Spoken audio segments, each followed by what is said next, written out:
Hey everyone, Firescale Audiobooks here.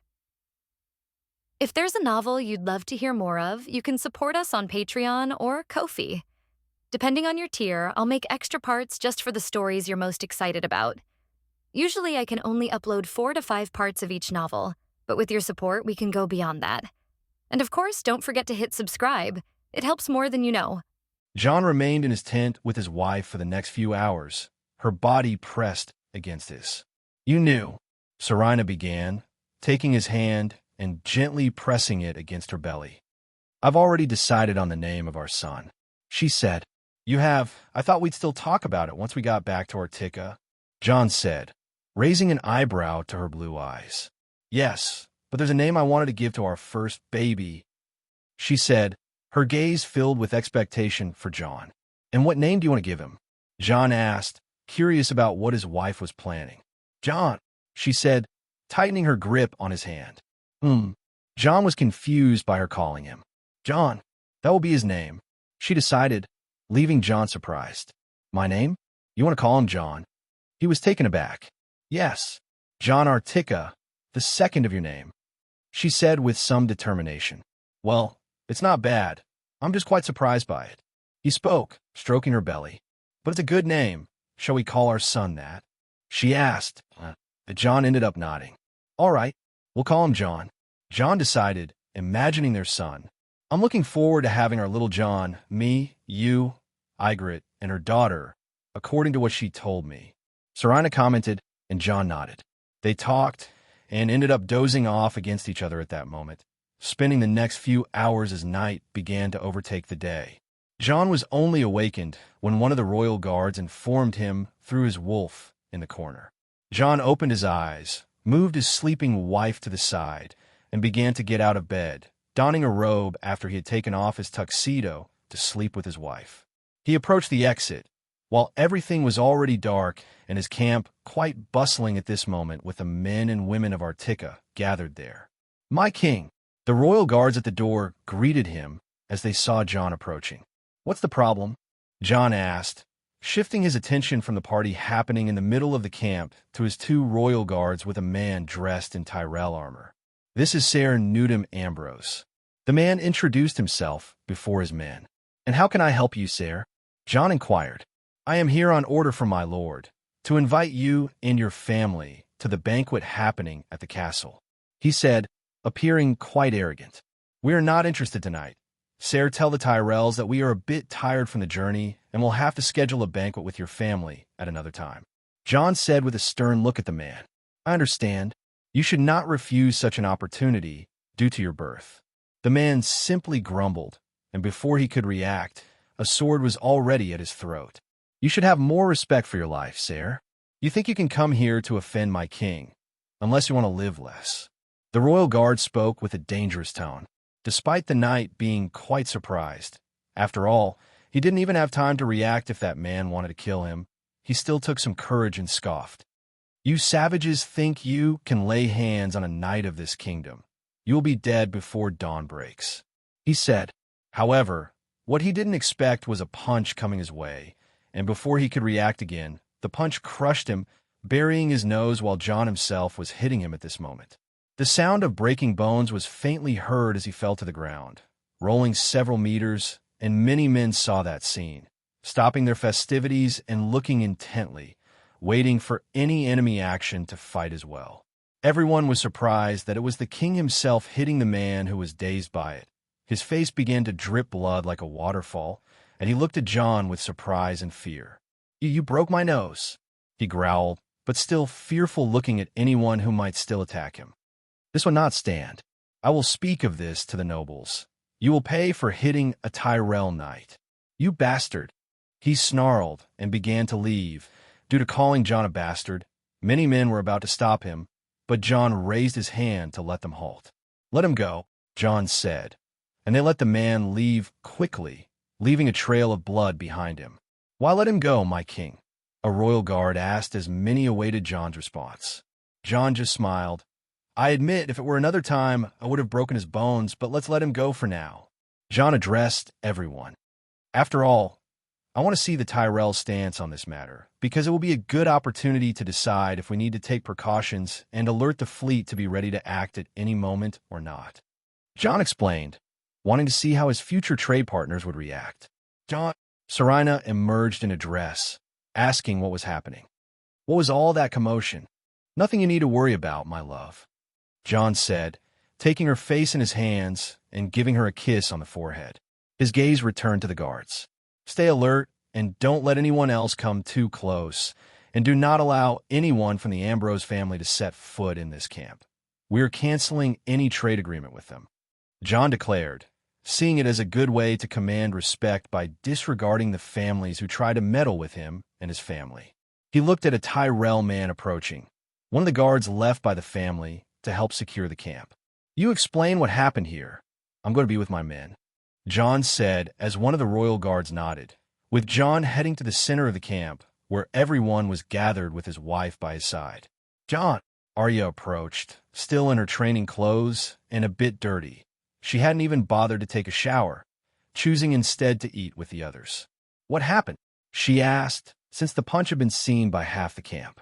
I just taught a very arrogant guy a lesson, Jon said, patting Arya on the head. Now let's go talk to everyone, he said finally, leading his wife and sister with a royal guard to the place where everyone was gathered. The place was filled with a large bonfire in the middle, which highlighted the spot from all the other noble tents, while burning hot for those who got too close. There were some large stones serving as seats for the giants, who ate their vegetarian meals while sitting in front of the fire. After all, giants have always been fascinated by fire. Our king has arrived, one of them announced. That calls for a song, another exclaimed, and everyone agreed.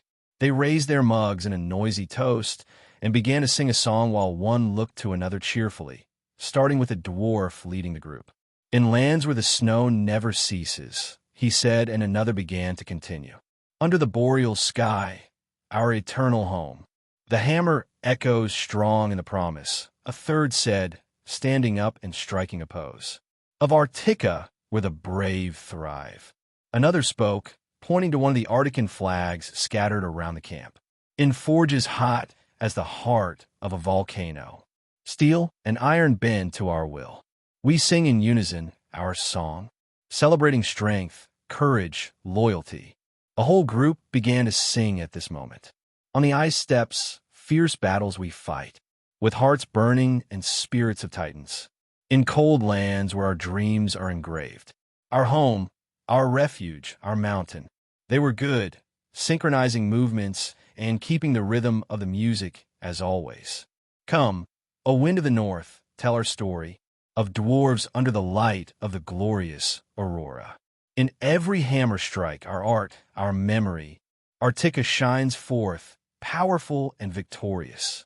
At the end, they finished clapping for each other, while Arya did the same with Jon smiling and Serena joining in. Very good. I hope you continue to enjoy yourselves. Jon spoke and continued on his way to a main table set aside for him and his wife. Settling into place.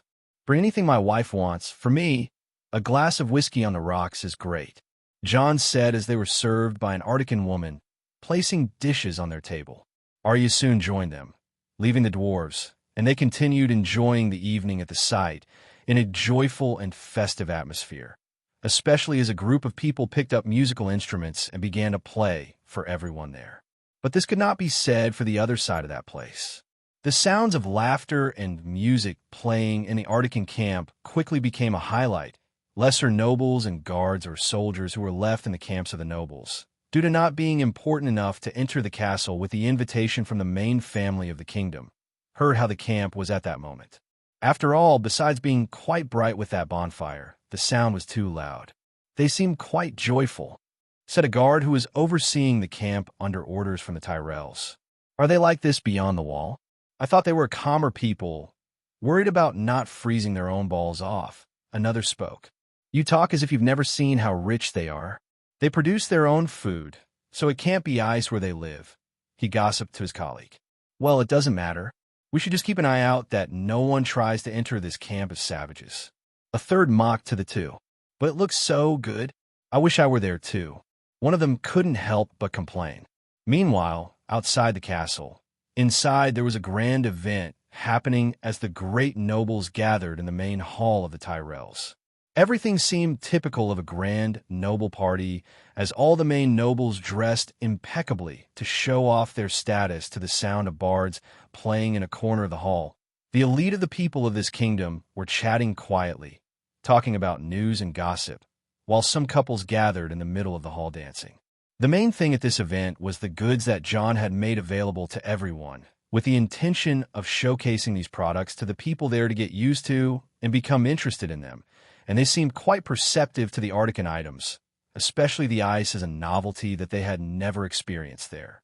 The Tyrells were gathered at the main table, with the head of their family, Mace Tyrell, in the middle and the face of the family around him. "Do you think he will come, Marjorie?"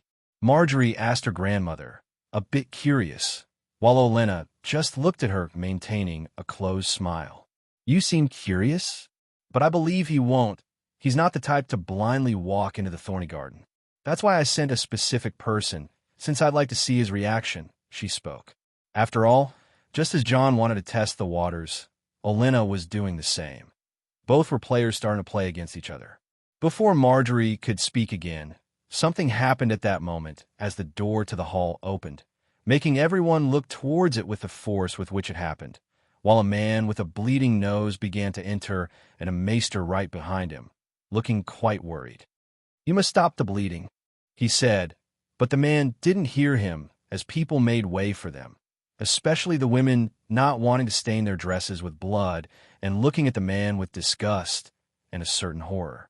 Everyone there recognized him as a knight of House Ambrose, who worked with the Tyrells for not being a very important member of the house, Ser Nudum Ambrose. The man approached the main table while the blood was still dripping. "What happened?" Mace quickly stood up and looked concerned at the man. "It was those Articans."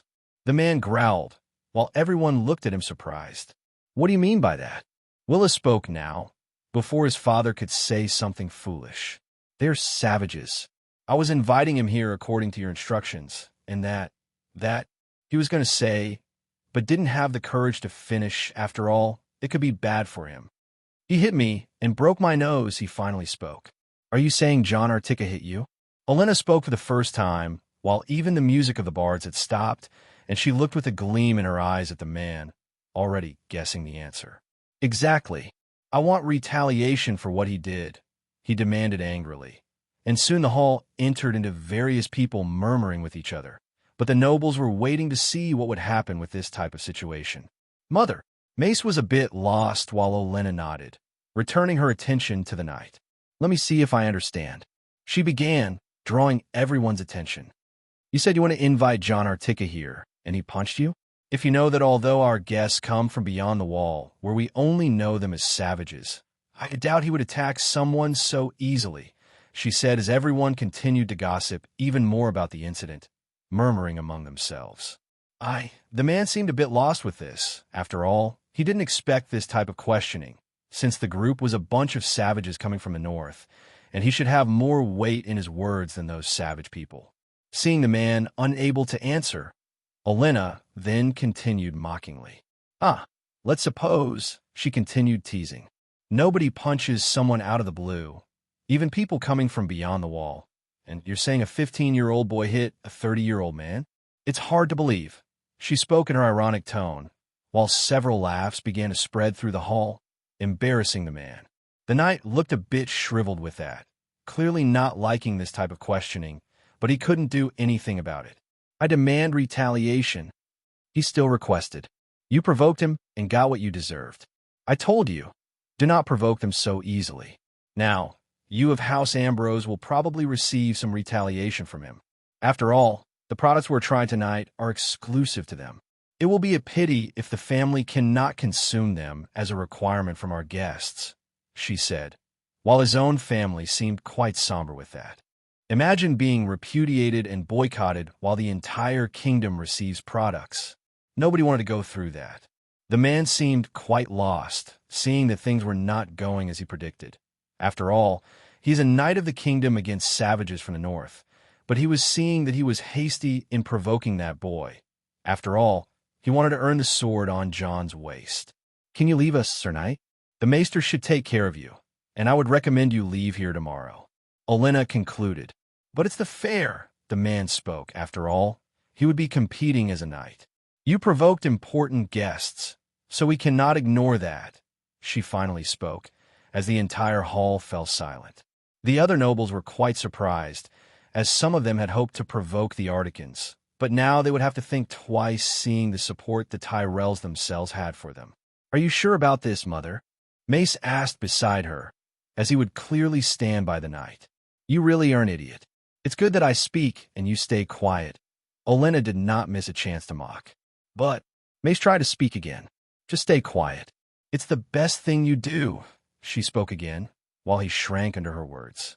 Her gaze then turned to one of the windows, where an owl was flying and disappearing into the night sky at that moment. She just smiled, already imagining what that might mean. I can see that he really can control animals. Interesting, very interesting. She couldn't help but smile at the thought. Was that wise, grandmother? Willis asked his grandmother. Oh, my dear. Olenna spoke. I knew he would do that. The fool is too arrogant, and I needed to conduct some tests, she said mysteriously. After all, she really had proof that Jon could control animals and wanted to see what the boy's temperament was like, which did not disappoint her. But what she did not know was that there was a little mouse beside the table, listening to everything. After all, Jon always left a second option, wanting to know what she wanted and already guessing what it was. So, he used the owl to prove the obvious. Sooner or later, she would find out anyway. So he let his true intentions be shown, while he still had an ear hidden only on her. Jon and Olenna were like cat and mouse as players, but it would still take time to know who was the cat and who was the mouse, as one played against the other at that moment. The following day, Jon woke up beside his wife after a long night of partying with their group. He admired seeing the beautiful naked woman next to him. They had shared an intense moment of intimacy when they returned from the banquet, which lasted a few hours, as his pregnant wife had a strong desire, and he needed to satisfy her. As he woke up, he still felt Serina's buttocks pressing against his groin again. Jon couldn't resist giving it a light slap, which woke Serina with a slight provocation. Is this how you wake up your wife? She teased and started gyrating on top of him, seemingly continuing what they had done the night before. Jon, she murmured with a tone of desire, as Jon pressed his hand, giving her buttocks a good squeeze. She simply moved closer to him, backing up, and whispered softly, "Put it inside," she pleaded in an excited tone. "Of course, my queen." Jon, as a good husband, obeyed his wife. Since his lower member was already excited, he positioned himself and started moving, having slow but steady morning sex while she moaned softly. Both spent an hour with Jon, giving Serina his seed with satisfaction. "That was so tasty," she said, pleased with the little love they made. Jon gave her a few kisses before starting to get dressed. "Let's take a bath before we go have our first meal," he said, and they began to get out of bed, heading to the bathtub in the room. "Put on something more formal. We're going to have some visitors today, as far as I understand," Jon said, thinking it wise to appear before noble people seeking audiences, and that it would be good to talk with some of them. Jon put on some clothes and began petting his wolf, still lying in the tent. "Come on, buddy, we're going to accompany me today," Jon said, and the wolf nodded, standing taller than Jon while he was standing. Finally, they decided to leave their room and went to the main tent, where everyone was gathered having their first meal. Jon entered with his wife, going to the main table, while everyone greeted him, as usual, and he sat down with his sister, who was already waiting for him. They started a normal meal with bread and roasted meat with meat. "Jon, I heard that the archery competition is in a few days. Do you think they will let me enter?" Arya suddenly said, hoping for a chance in the archery tournament. Knowing she couldn't enter the joust, she wanted to show her skills. "Let's see, Arya. I'll talk to someone to see if it would be allowed." Jon tried to calm his sister's anxiety. "It's a shame Ygritte isn't here. He would definitely beat all the Southerners," Arya spoke again. Jon couldn't help but agree. He definitely would.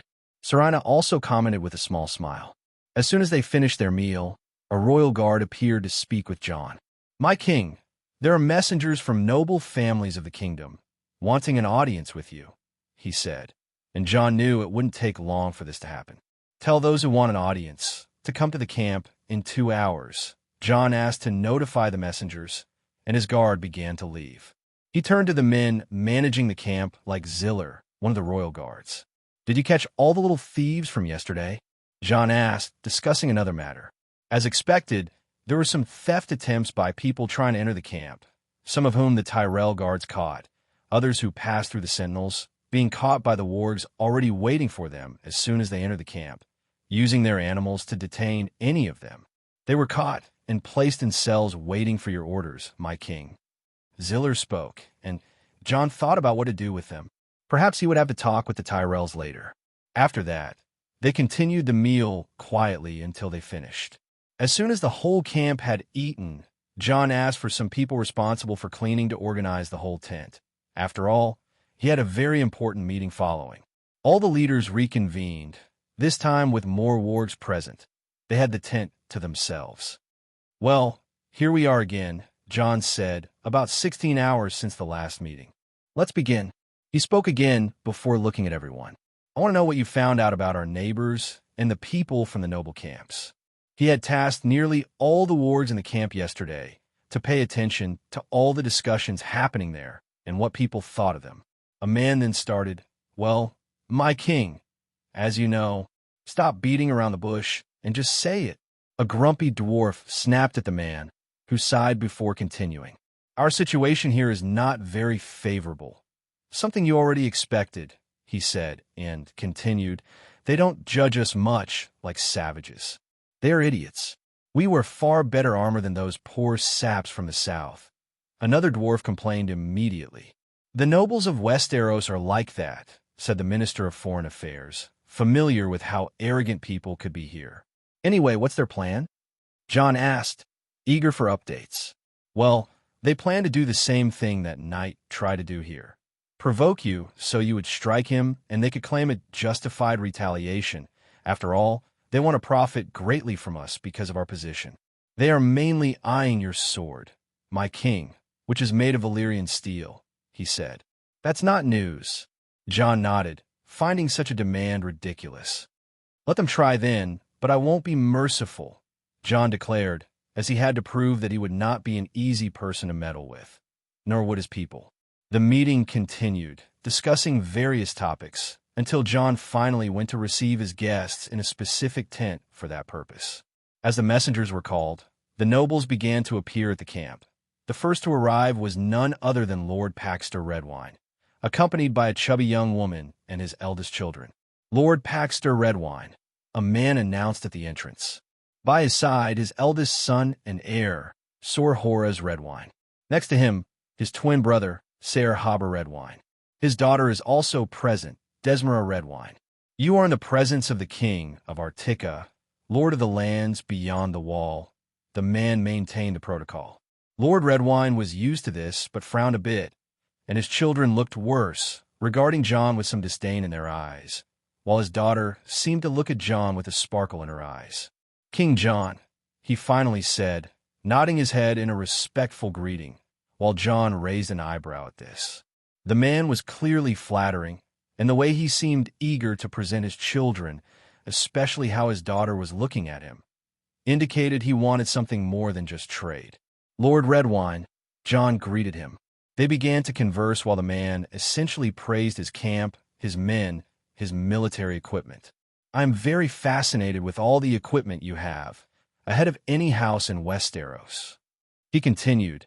His children seemed eager to speak, but the father was strict as they remained silent.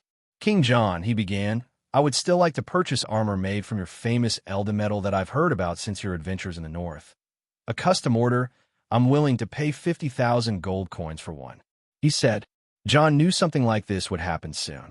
Although the Dornish were quite fascinated by the greenish metal armor, it's not the type of armor they usually use, as they prefer lighter and more flexible armor. Otherwise, they would overwhelm Jon with offers to use it as their official armor. Jon considered this. He could afford to sell 1 or 2 armors. After all, his father in the north already had one, and Artica produced this armor quite easily. So it would be good to already secure some allies in this place where most did not look upon them favorably. "Your offer is not bad, my lord," but I will have to think about it. After all, these armors are exclusive to Artica. I might consider selling one, and only one, by the end of the tournament, Jon said, and the man seemed quite surprised by that, and thus grateful, now having a chance to acquire such armors. Thank you, King of Artica. If you'll excuse me, I hope to see you in the main hall soon, he said at the end, and Jon nodded. That girl was instructed to seduce you, Serena commented, looking at the woman trailing behind her brothers. That's going to happen a lot. I hope you'll save me a few times. Jon spoke, and Serena nodded.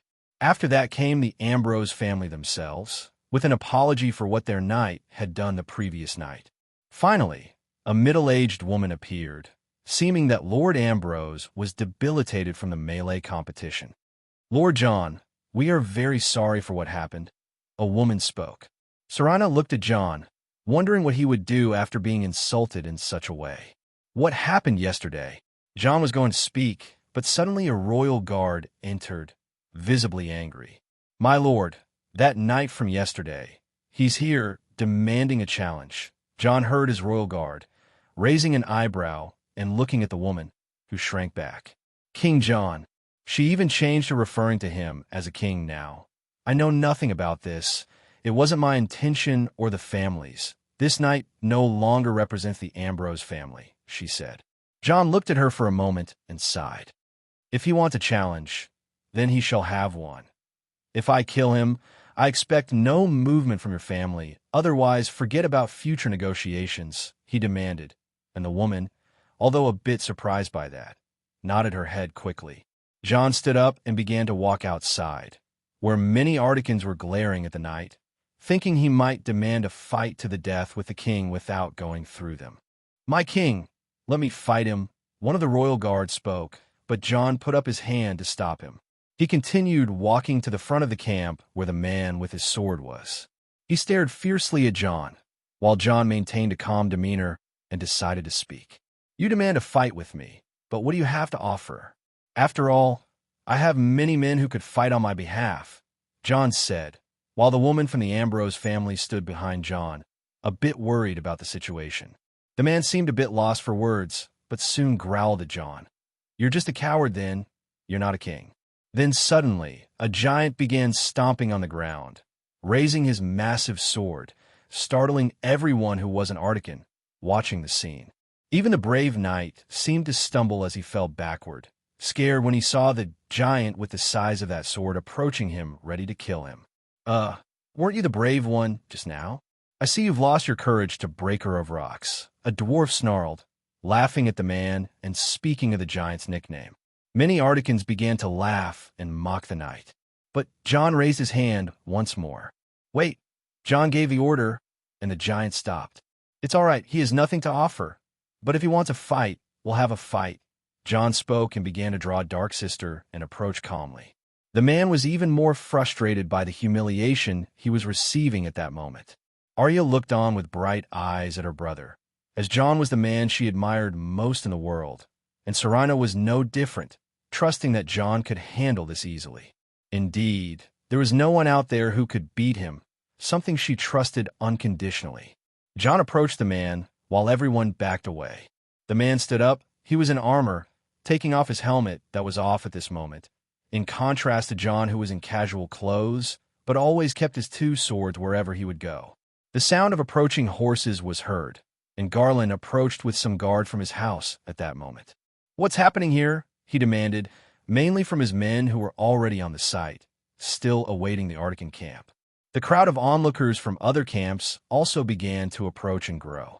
Well, this man is here to challenge me, and since he wants a fight, we'll have a fight, Jon spoke as he finished drawing his sword from the scabbard, the Valyrian steel gleaming against the morning sun. Even Garland had eyes hypnotized like everyone there, with the rare and beautiful metal. The man seemed torn between anger and fear, but nodded, seeing Jon draw his sword. He finally had his chance to end this boy. His nose was still buried in his face, but that wouldn't stop him from defeating and killing a boy half his age. You will pay for everything, since at your age, you shouldn't even be off your mother's teat, he said, while Jon simply stood still, watching him, preparing to start the fight. Garland could no longer stop it, although he disapproved of the knight's behavior towards his guest. Both stood facing each other for a while. Jon waited for him to strike, while the man kept his sword raised, and Jon had lowered Dark Sister, appearing as an insult to the knight, and he reacted accordingly. He kicked the ground, hoping to make Jon regret, but then Jon launched into an attack. He saw the knight coming, but due to his armor, he was certainly very slow. Meanwhile, Jon, even at a disadvantage without his armor, could quickly win without the knight even touching him. He rapidly accelerated with superhuman bursts that his unique body could provide, and before the knight could react, he had lost sight of Jon while trying to hit him with his sword. When he realized it, his sword was no longer in his hand. After all, the same hand was now flying along with the weapon after being ripped from his wrist. Jon waited for him to strike and saw an opening, mocking how easy the knight was to handle. Then he cut off his hand as he prepared to make an overhead strike, which was easy for Jon to do before the man could react. H, the man screamed, seeing the blood spurting from where his hand should be. If he regretted everything here, it was too late, because before he could scream further, Jon simply turned his body and mercilessly removed his head from his neck. The body fell inert to the ground, while silence took over the area from that moment on. Even Garland looking at Jon with frightened eyes, wondering how Jon could do such a thing with such speed, strength, and movement that he had never seen before, even swallowing dryly, as the knights and soldiers watched, wondering how they could face an opponent of this caliber, which was not very positive in their minds. "Remove the body from here," Jon simply said, and looked at the woman from the family. "Should we burn him, or do you want the body?" he asked sternly, as the woman finally seemed to come out of her daze. "No, please, he is my grandfather's grandson. He would surely want the body, but do not worry. The family will not ask for retaliation or anything. After all, everyone witnessed that it was a fair fight," she said, not to mention that the man practically sealed his own death sentence as soon as he challenged Jon. "Good. Let's leave all audiences for tomorrow," Jon said, not wanting to see any of those nobles anymore. Garland approached Jon at that moment. "Lord Jon," he spoke, "I would like to invite you to the castle, you, your wife, and your sister," he said. Jon pondered at this moment, but ultimately nodded. "It's fine, Arya, get ready." He spoke, since Arya was dressed again for training. "Yes." She seemed a bit disappointed, but nodded in the end. After all, Jon had already told her that she would need to act like a lady here. Jon and Serena didn't need to change clothes, as they were already dressed to meet the greatest nobles on this day. "We are ready. Lead the way." Jon spoke after a while as he mounted his wolf, with Serena behind him and Arya beside them after she got dressed, with some royal guards accompanying them.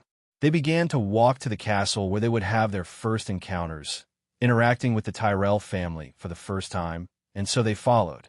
"I wonder if we will have any interesting conversation." Olenna Tyrell. Jon couldn't help but think, maybe he could ask why she looked at him as if he reminded her of someone since she saw him.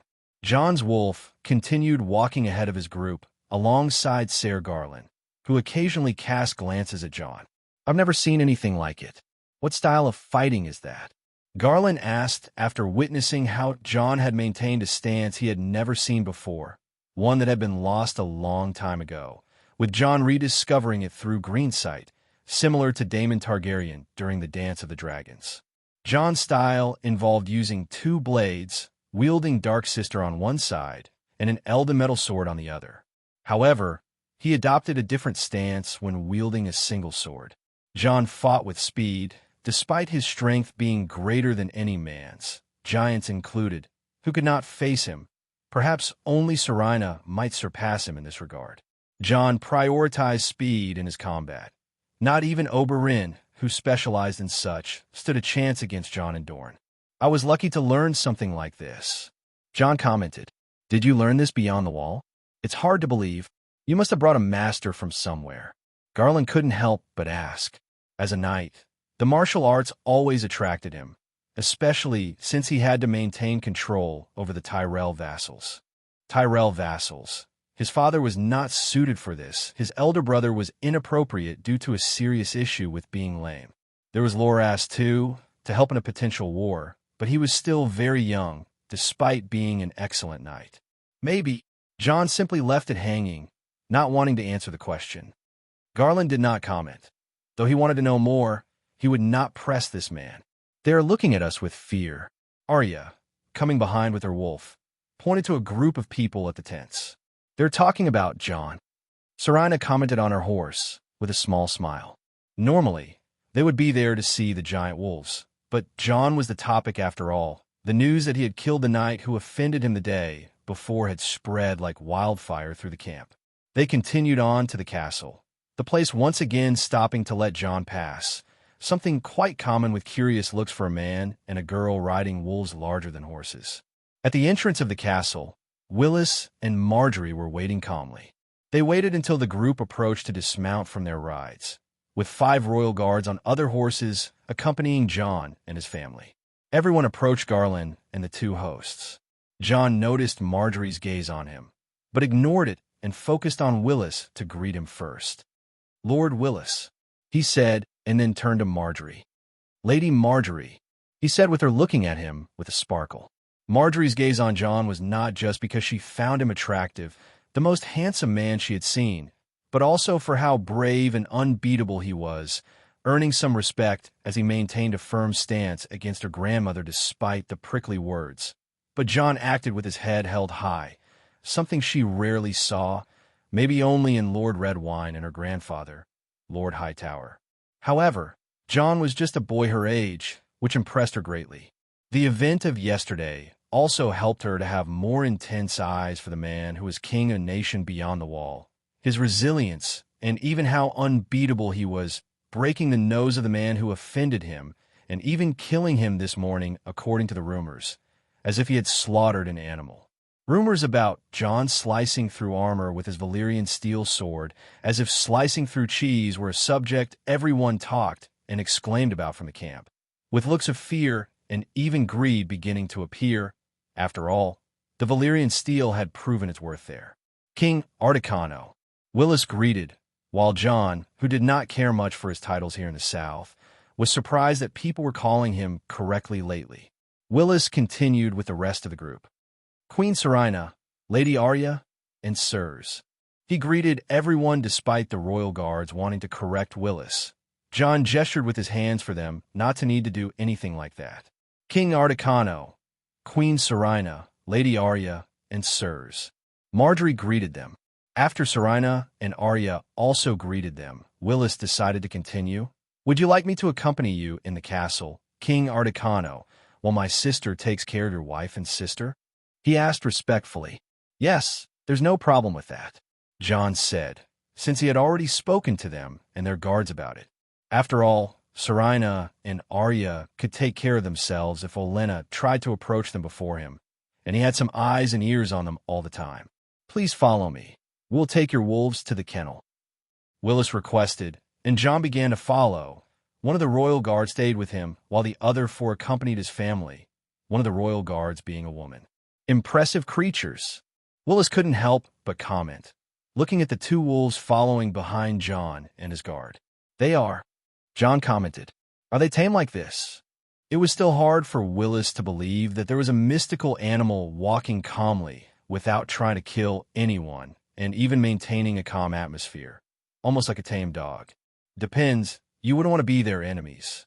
John spoke. "Like in your story at that farm, right?" Willis commented with a smile. They arrived at some structures with horses coming out and barking sounds, being an official stable and kennel of the Tyrell family. But John was slightly impressed with the size of the place. It was at least 5 times larger than Winterfell. "Impressive, isn't it?" Garland spoke from the side. "My brother expanded the place after his main hobby became collecting horses and dogs while he breeds and cares for them. You could say they're all the best breeds of horses you can find in Westeros. Even some Dothraki horses we brought from Essos," he said with a certain pride, and Willis nodded in agreement. This was his greatest hobby, one he was very proud of. "I also have some domesticated wolves. Maybe one day I could have a giant wolf too." He couldn't help but comment, thinking about the possibility of buying a cub from Artica. After all this had become a dream since he saw the giant wolves with John, this became the most beautiful creature he had ever seen. Giant wolves are not easy to keep, They seem to only follow the Starks. Jon spoke honestly as a small warning. After all, even his wargs in Artica couldn't tame these creatures. Only he and Arya had this power. Still, I would like to discuss this in the future. Willis still insisted. Jon just nodded and returned to his wolves. They don't like being confined. You can leave them here. If no one bothers them, they won't be a problem. Jon spoke and Willis nodded. I'll trust your words. After all, I doubt my kennel man is very willing to take care of these creatures. He spoke, looking at the man at the kennel entrance, eyeing cautiously. I will leave some guards so that no one bothers the wolves.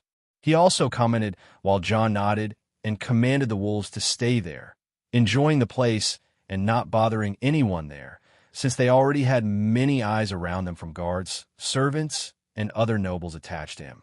Let's use this time, and I would like to see you in a friendly sparring if you allow it. Garland spoke again, wanting to test his skills with the man who gained some renown after his fight in Dorne and seeing firsthand how Jon was unbeatable for at least an hour. Garland, despite having doubts about beating Jon, still held firm and wanted to fight him. All right, if you want, we could train a bit, Jon said next to the brothers, and they led him away from there to the training area where some fights with the local guards took place. It was a bit long to get there due to Willis's conditions, but Jon was patient with it. I would like to see the man who defeated the Red Viper in action, Willis commented, stepping step by step with the help of his cane. It was just a fight. Jon spoke calmly. A fight? Rumors say you humiliated him, treating him like a child, and even making a cut on his face. Garland teased. Is that really true? He wanted to know. It may have been like that, but you know how rumors tend to exaggerate, right? Jon countered. If you fight like I've heard you did before coming here, then I don't think the rumors are that exaggerated. Willis also commented. Anyway, we've arrived. Garland spoke as people noticed their presence, stopping their training. Sir William Flor was in the middle of the area along with a young man older than Jon, probably around Willis's age. They continued approaching the spot, and Flor greeted them. My lords, he said as the young man also approached. Let me introduce this knight. He is Baelor Hightower, the heir to the Lord of the Citadel. Willis introduced him. You are the king of the country beyond the wall. I heard you easily killed a knight a short while ago while we were training. He didn't hesitate to ask, as this news had caught everyone by surprise. Hello, Lord Hightower. Well, the man showed up at the camp wanting to restore his honor after what happened yesterday. Let's just say things didn't end very well for him. Jon commented. The Artican king fought fairly, despite his skills being greater than the opponents, who died easily. Garland spoke in favor of Jon. That sounds impressive. I would like to see him fight here if he is interested. The young Hightower seemed friendly, looking to Garland and then back to Jon waiting for his response. But Jon could sense that this young man also seemed to hold his disdain quite well, not that he cared about it. We are here for that, of course. We want to see the formidable skills and your beautiful Valyrian steel sword, Garland said. Don't forget, I'm not the only Artican who knows how to fight. Jon decided to raise his voice a bit with a smile. After all, Artica was the cradle of powerful warriors, and his 50 royal guards could prove that. It's time for the South to fear Artica, not just for my blade or our giants. Jon thought and looked at his royal guard. Can you give a demonstration? He asked, and the man clad in Elden metal nodded. Sir William Flor, can you fight against our guest? Willis spoke while Garland had a calculating look at the royal guard. His name is Tarsio Frost, one of the excellent swordsmen that Artica can produce, Jon said. After all, Tarsio was among the top 10 of all 50 royal guards. Does he have a house name? The young Hightower couldn't help but ask curiously. Yes, all the royal guards have founded their own lineages. After all, they're not bound to having no family, Jon said. Interesting. Willis commented about the Luffy system, although he thought it might be a flawed system. After all, in Westeros there is nothing like that, so the royal guards dedicate their lives to the royal family at the Red Keep. Tarsio heard this and took a step forward. I will fight and honor Artica, my king, he said firmly, his personality a bit stern and proud. Jon nodded at his warrior's statement, then started moving to the area where there was space for fighting practice in the middle of the training yard. Sir Flower followed shortly after, while the whole place had their eyes on them, with the guards stopping their training and the nobles and servants walking around looking towards the potential great fight.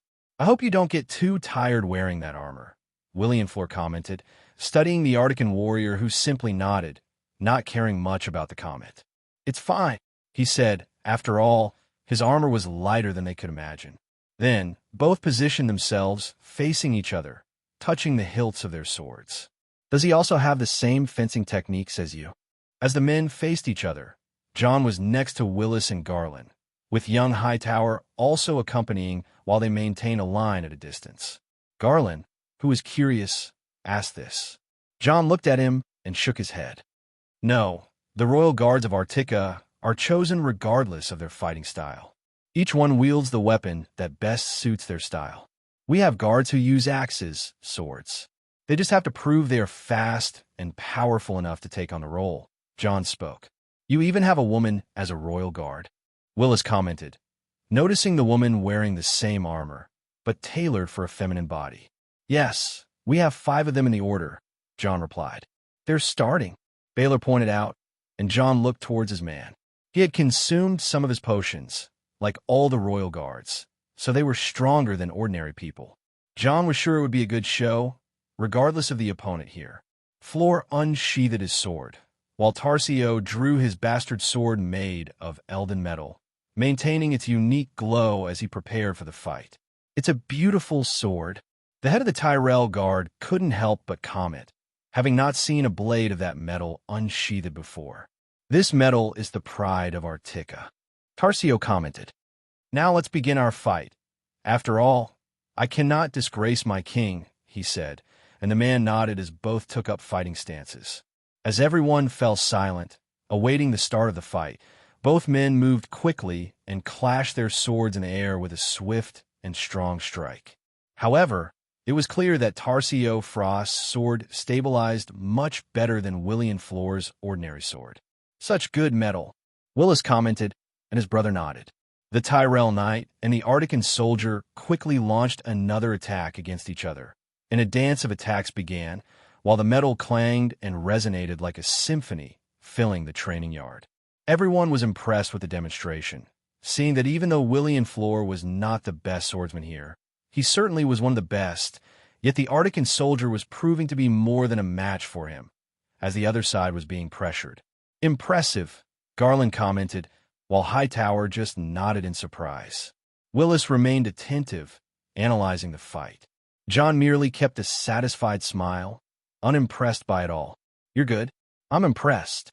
Willienflor couldn't help but comment with some difficulty, feeling the pressure as he launched attacks and parried, while the sound of metal continued to fill the air. He saw that his opponent was holding back, and this was somewhat frustrating for him. "Damn, where did such a monster come from?" he thought to himself, as this man had already proven to be faster and stronger. Moreover, he possessed a technique he had never seen, with excellent footwork. "Could you tell where your fighting style comes from?" Garland wanted to ask Jon, and he nodded. "E.T.," Jon said. "What?" young Hightower exclaimed, as both Garland and Willian looked at Jon, surprised by this revelation. "Did you manage to get a master of that style to the north of the wall?" Garland asked. "Something like that," Jon said mysteriously, keeping his eyes on the fight. Though he did not pass on his current fighting style, Jon had taught several fighting techniques to various instructors after learning from Brynden, making all the free folk relearn with some style of fighting to implement in their combat. Duncan also did a good job in instilling discipline in them at the beginning. Now they had emerged with new techniques that better filled their abilities and fighting style. The fight continued as the soldiers watched their master-at-arms struggle against his opponent, a sight they seldom saw. Some nobles also seemed quite interested in the fight, while ladies watched it fascinated. Although it was not a knightly duel, they were still captivated by the warriors bravely fighting each other. The fight went on until Tarsio decided to end it, beginning to press his opponent by launching an attack on his right side and above, causing the man to lose some of his balance. That was enough for him to close in, thrusting the Tyrell sword forcefully aside and creating a large opening, then pressing the neck of his opponent with his elder metal blade. before the man could react. The place fell silent for a moment afterward, with the Artican standing there as the victor of the fight. Jon just maintained his smile, and the silence was broken by Garland's rapid applause. "Impressive," he said, looking satisfied with the contest. "Indeed, your warrior is very strong. I am quite impressed," Willis commented thoughtfully.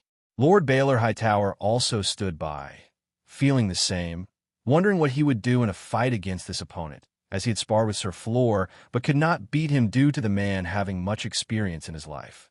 "He certainly knows how to represent our people," Jon said with a satisfied tone, and Garland looked at him. There were still just the four of them standing there. "King of Artica, I would like to engage in a battle for you. After all, I want to see the power of the man who defeated the Red Viper of Dorne and how you killed that knight in a game of honor." Garland eagerly anticipated this, wanting to witness the abilities of the man known as king in his land. "All right, then let's fight," Jon agreed. Both Sir Flor and Tarsio sheathed their swords after a respectful salute between two warriors and cleared the space for Jon and Garland, who approached the spot. Both stopped in the middle of the area. Neither of them wore armor, so it was a friendly fight. Garland picked up his ordinary sword, more beautiful and polished, and Jon drew Dark Sister, opting to fight in a one-handed stance. With Jon heading to the training yard, Serena and Arya accompanied Lady Margaery, who walked gracefully with her dress swaying as they were joined by Tyrell and Artican guards. In the midst of silence, Lady Margaery addressed Serena. "I hope you are enjoying your stay at Highgarden," she commented, hoping the place was to her liking. Serena stared at her for a second. "It's a beautiful place, the most beautiful we've been in Westeros, but the people here aren't very nice." She spoke sincerely. After all, Jon had killed that arrogant man, but in short, he lost his life over greed. "I heard about what happened," Margaery commented. "Heard that Jon Artica fought bravely in a fair combat and won with honor." She spoke with a noble tone. Jon didn't even play with him. Arya responded from the side. After all, it couldn't even be considered a fight. Margaery was surprised by this and began to laugh. "You are as they say, Lady Stark," she commented. "What do you mean?" Arya raised an eyebrow at that. "Everyone is talking about your enchanting beauty, but there are also rumors about you being a wolf. Some have said they saw you training among the men, which is quite different from what we are used to when it comes to a woman of high nobility, especially someone who possesses your beauty." Margaery laughed at this. "I like to be this way. I prefer wearing armor to a dress." She didn't hesitate to comment as they were entering a well-maintained garden. "That's wonderful. I would love if we could go riding later," Margaery commented with a small smile. Arya seemed surprised by this. "You ride?" She looked strangely at a southern noblewoman engaging in such an activity. "Why the surprise?" Margaery gave a small smile to Arya. Arya spoke sincerely with this question. "It's just hard to believe that a southern lady would ride a horse," she commented curiously, looking at the woman a few years older than herself.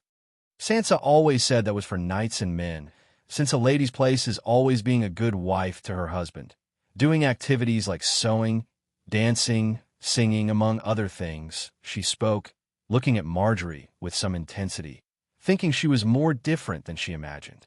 Margaery laughed at that. "Well, there's nothing stopping me from riding a horse, even though I'm accustomed to my dresses." She smiled at this comment and shifted her gaze to a melancholic one. "My older brother taught me to ride when he could, and my twin Loras and I continue to do it together, riding through the pastures of Highgarden. It's very pleasant. Hence, I would like to invite you both later for it," she said, referring to both Arya and Serena. "That's fine. We can do that after my training," Arya said with a proud tone, and Margaery raised an eyebrow at that. She was about to ask, but Serena was quicker in explaining. "Our little Arya hopes to enter the archery competition at the tournament. That's why she's training in the camp every day," she commented calmly, but keeping a small smile for the young girl. In the archery competition, Margaery seemed quite surprised by that. After all, there were no women competing. There were all kinds of people in the competition, though not by any means the premier event of the tournament. Still, there were as many nobles as common folk who paid their entrance hoping to win the tournament or to stand out to some knight, mainly the youths hoping to become squires. "She hopes to enter the event," John says he'll see about that later, talking with his brother, or rather, with his grandmother, Serena said with a peculiar look at Marjorie. After all, John had already talked, and it was quite clear that Olenna was the one who called the shots in the Tyrell family. Well, you'll have an opportunity to talk to her soon, Marjorie commented as they continued walking. A garden began to appear around them as they approached the castle, entering from the side, not the main entrance, but rather a place exclusive for the plantation that the family liked to take care of personally, and Marjorie had a great touch in the area. "This is our garden," she commented as various flowers began to appear around them. "I love taking care of this place. My grandmother doesn't look after it anymore, but my mother and I are here every possible day," she said with satisfaction. "How interesting. It is really beautiful and well-maintained," Serena had to admit. "We also have a small garden at our home, not this size, but one that I tend near the wood trees," she mentioned. After all, it was an activity she picked up in the first weeks of her pregnancy. "You have weirwoods?" She couldn't help but be surprised by that. After all, Marjorie heard the word in plural, and sacred trees were quite rare, so it was natural for her to be quite curious. "Yes, we have an entire grove of them. There must be at least 1,000, Serena said, causing Marjorie to look at her quite shocked and incredulous. John had never told his wife how many trees he and the children of the forest had planted, but to cover the entire great weirwood, she believed this was the approximate number. 1,000. She couldn't help but exclaim and continued. "We only have one in Highgarden, but I doubt there are more than 200 below the north. If we gather all that are still remnants from the old era," she commented, referring to the history of Westeros, where the first men who fought against the children of the forest began to cut them down. "Yes, Artica is a special place. There's no place in the world that has such a large amount of sacred trees for our gods," Serena commented with some pride. "Don't forget about the Grand Weirwood." Arya spoke from the side. "What is that?" Marjorie looked at the young girl. "The largest weirwood in the world, so big that we live inside it." Arya laughed at her own comment. You're saying you live in a tree?" The noble Tyrell couldn't help but exclaim. "The tree is over 100 meters at this time. So yes." She spoke, and Serena gave her a somewhat cautious look. After all, she couldn't easily pass on information about the kingdom, but as expected, the young Tyrell seemed not to believe it. After all, who would believe there would be a tree so large it would surpass all the castles of Westeros? Even her Renley, which was 90 meters tall. It was hard to believe such words. Arya noticed Serena's look and immediately fell silent, while Marjorie seemed oblivious to this, thinking Arya was just making a joke. Serena then continued talking, but regarding the grove. "We have so many trees because we managed to plant many saplings we found." She spoke, but did not add more details, like children of the forest, something that the woman in front of them clearly wouldn't believe if she heard something like that. Marjorie disregarded Arya's words and looked at Serena. "There were rumors that your husband could create trees from the ground like my ancestor, Garth Greenhand. They say he was the first king of this kingdom and had magical powers. Incredible, isn't it?" She spoke with some pride. "I don't know. I met John a little after that farm." Serena spoke. "Really? How did you meet?" Marjorie asked, stopping in front of the garden while all her guards kept a distance, not interfering in the conversation. "It's a long story, but when I met him, I knew I would love that man," she admitted, sparing the detail that she was a giant at that time. "John said you hugged him so tightly he thought he would die," Arya commented, laughing. After all, the first words from John about Serena when he sent a letter to Winterfell were almost a plea for help. "I didn't know you were with him before the wall," Marjorie commented. "Anyway, I'd like to see if he can make trees grow from the ground, as I've heard in the rumors," she remarked. "That you'll have to ask him," Arya murmured, not wanting to talk about her brother's magic. Serena just nodded and looked at the garden in front of them, noticing a section with small saplings. "I see you've already planted the flowers John gifted you," she spoke. "Yes, they are beautiful specimens. We've never had these in our garden. It was the best gift I've received in years," she admitted, looking at her garden with pride, for she worked on it as soon as her grandmother finished meeting with the Artican Company. They're so beautiful and will give a new aspect to the garden. There are flowers here that I've never seen with this type of coloration. It was truly a great gift from the Artican king. Marjorie had to admit with satisfaction. Serena could see an oddly interested tone in her husband, thinking this woman spoke of him with more admiration than usual, but she kept these thoughts to herself. Marjorie didn't waste time and continued speaking. And speaking of him, I'd like to know more about Artica. You have such a large sacred grove. It must be a fantastic place, Artica, she commented, wanting to learn more. You could say it's a special place in the middle of the snowy north. Serena spoke mysteriously. After all, she wasn't going to give away more important information about Artica than Arya had already mentioned, and continued. We're still a closed country, but we're taking our first step, starting with this trade, which is the goal of this trip. Perhaps in the future, we can welcome people to our lands. Serena spoke of John's plans, but without giving too many details. This place sounds so mysterious, and how you brought so many things, even plants, from something we imagined to be just snow. I am increasingly curious to learn about it. I hope one day to visit this kingdom. Marjorie spoke sincerely. Yes, that is possible in the future. She spoke and turned her attention back to the garden. I hope our plants enhance the beauty of this place. Serena commented. Yes, they definitely will. Marjorie commented and looked at Serena with a calculating gaze. The second queen of Artica. Ygritte is her name, isn't it? Marjorie asked curiously. Her grandmother had also asked her to inquire beyond the information they got from the spies, while Serena nodded at the name. So she returned to Artica with that fleet? I assume it must be due to her pregnancy, right? She asked. After all, Ygritte should be here if she was with the fleet.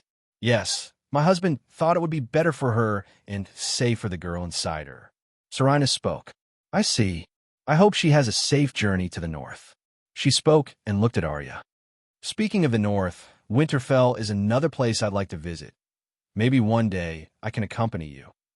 Marjorie spoke once again sincerely. After all, Winterfell, being one of the oldest castles in Westeros, was famous in any part of the continent. It's very beautiful, but I prefer Artica, Arya said without caring to be impolite, earning a look from Serena. Marjorie started to laugh. I like your honesty, Lady Arya. She spoke with a small smile. Anyway, let's stop looking at the growing saplings and have some tea. There are many ladies who would like to meet you. Marjorie commented as she started walking, and Serena and Arya followed her with their guards, not taking their eyes off her. You have a female guard. Marjorie couldn't help but comment, looking at the armor made of elven metal with a breastplate shaped for a woman's breasts. Yes, her name is Carmen. She's an excellent Artican warrior. Arya responded proudly. We do have some women among the royal guards. It's not uncommon for a woman to wield a weapon in Artica, although most prefer to take care of children and the husband at home. Many enter the Artican military. Serena commented. That is quite unusual, but there was also a woman in melee combat. She was mocked quite a bit, but she was among the top 10. Her name is Brienne of Tarth. Marjorie commented, still remembering the woman defeating some knights. Despite becoming a mockery among the nobles, she was just a young woman, but tall enough to be a challenge for most men. If she participated in the tournament, then I can too. Arya declared that with some hope. We will have to see about that, Lady Arya. Marjorie commented with a sweet tone. Anyway, let's introduce you to my colleagues. Marjorie led them to the center of the garden where there were some flowers, but the place was more decorated with manicured greens. There were some large structures in the middle to provide shade. These structures were called gazebos. The gazebos were used for social gatherings or even to enjoy an afternoon with tea outdoors, which seemed quite pleasant and refreshing. In one of the gazebos, the largest, there was a group of women sitting while Marjorie led them, approaching the group. The women quickly noticed their approach and stood up to greet them. Lady Marjorie, I see you've brought Lady Stark, the Queen of Artica. One of the women spoke with an interested look at both Articans. Marjorie approached with a smile and an elegant stride. My ladies, let me introduce our special guests, Queen Serena of Artica and Lady Arya Stark. She presented them in front of the women with a gesture of her hands, making the introduction as formal as possible, while the women seemed quite interested in them. All the women were young, and it could be seen that they were singles sharing the same age as Marjorie. One of them, with curly hair and the symbol of her house, looked at Marjorie and approached. "That's a beautiful dress." She simply became mesmerized by the woman's black dress and touched the fabric, feeling its incredible quality. "So, do you sell dresses like this? I would definitely like to buy some tailor-made," she said with admiration and even determination, not caring about what the price would be. Her father would pay. "Queen Serena, we met earlier at your camp with my father negotiating with King John." A plump woman spoke. This would be Lady Redwine, according to Serena's recollections. "Lady Stark, you look so beautiful. I didn't know the North could produce such beauty." Another woman approached Arya, who was a bit surprised by the compliment she was receiving. But Arya was notable because she really was a beautiful woman and would become even more beautiful in the future. So there was much admiration and even a bit of envy in the eyes of those ladies. "Let's have a nice tea. I would love to talk about this kingdom you come from. You all seem so rich and beautiful," another girl spoke, hoping to gossip to discuss.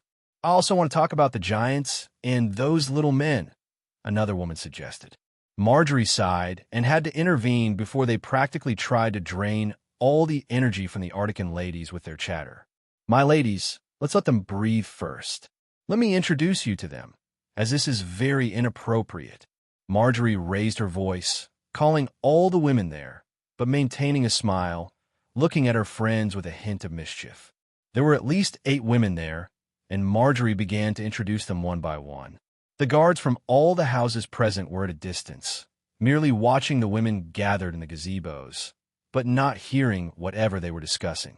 Already at the location, Lady Marjorie commented, "Lady Arya, Queen Serena, allow me to introduce you to some of the most notable ladies of the Reach," Marjorie said, keeping her voice proud and warm. "This is Lady Alice Hightower," she began, indicating a woman of stately bearing and piercing eyes. Being the daughter of the Lord of the Citadel and one of the oldest houses in Westeros full of history, Lady Alice is as cultured as she is beautiful, she commented. Turning to a young woman with a radiant smile, she continued, "Next to her is Lady Leonette Fossaway. Her family is famous for their orchards, and she has inherited both the sweetness and resilience of her house's apples." Marjorie gestured towards a woman with a cunning expression. "Lady Desmara Redwine, as you seem to already know, from one of our richest wine-producing houses. Her business acumen is as appreciated as the wine her family produces. My grandmother has red wine blood in her veins, having come from the family before marrying my grandfather," Marjorie explained, and Serena nodded, looking at the woman who had tried to seduce her husband earlier in a meeting with glances. She then approached a young woman with a confident posture. "Here we have Lady Delena Florent, whose mind is so sharp it rivals the blade of any knight," she introduced with a big smile. "Further on, we have," Marjorie continued, indicating a woman who exuded an air of bravery and a friendly smile, "Lady Meredith Oakhart, as brave as any man in her home at Old Oak, and a master in the art of horse riding. I'm sure she will love to ride with us later," she said, and Arya was surprised by another woman involved in horse riding. The introduction moved on to a sturdy young woman with a determined expression. "And this is Lady Tala Tarley. She may not be as tough as her father, but she has a sharp mind despite being very sweet," Marjorie commented. With a bright smile, Marjorie introduced the next young lady.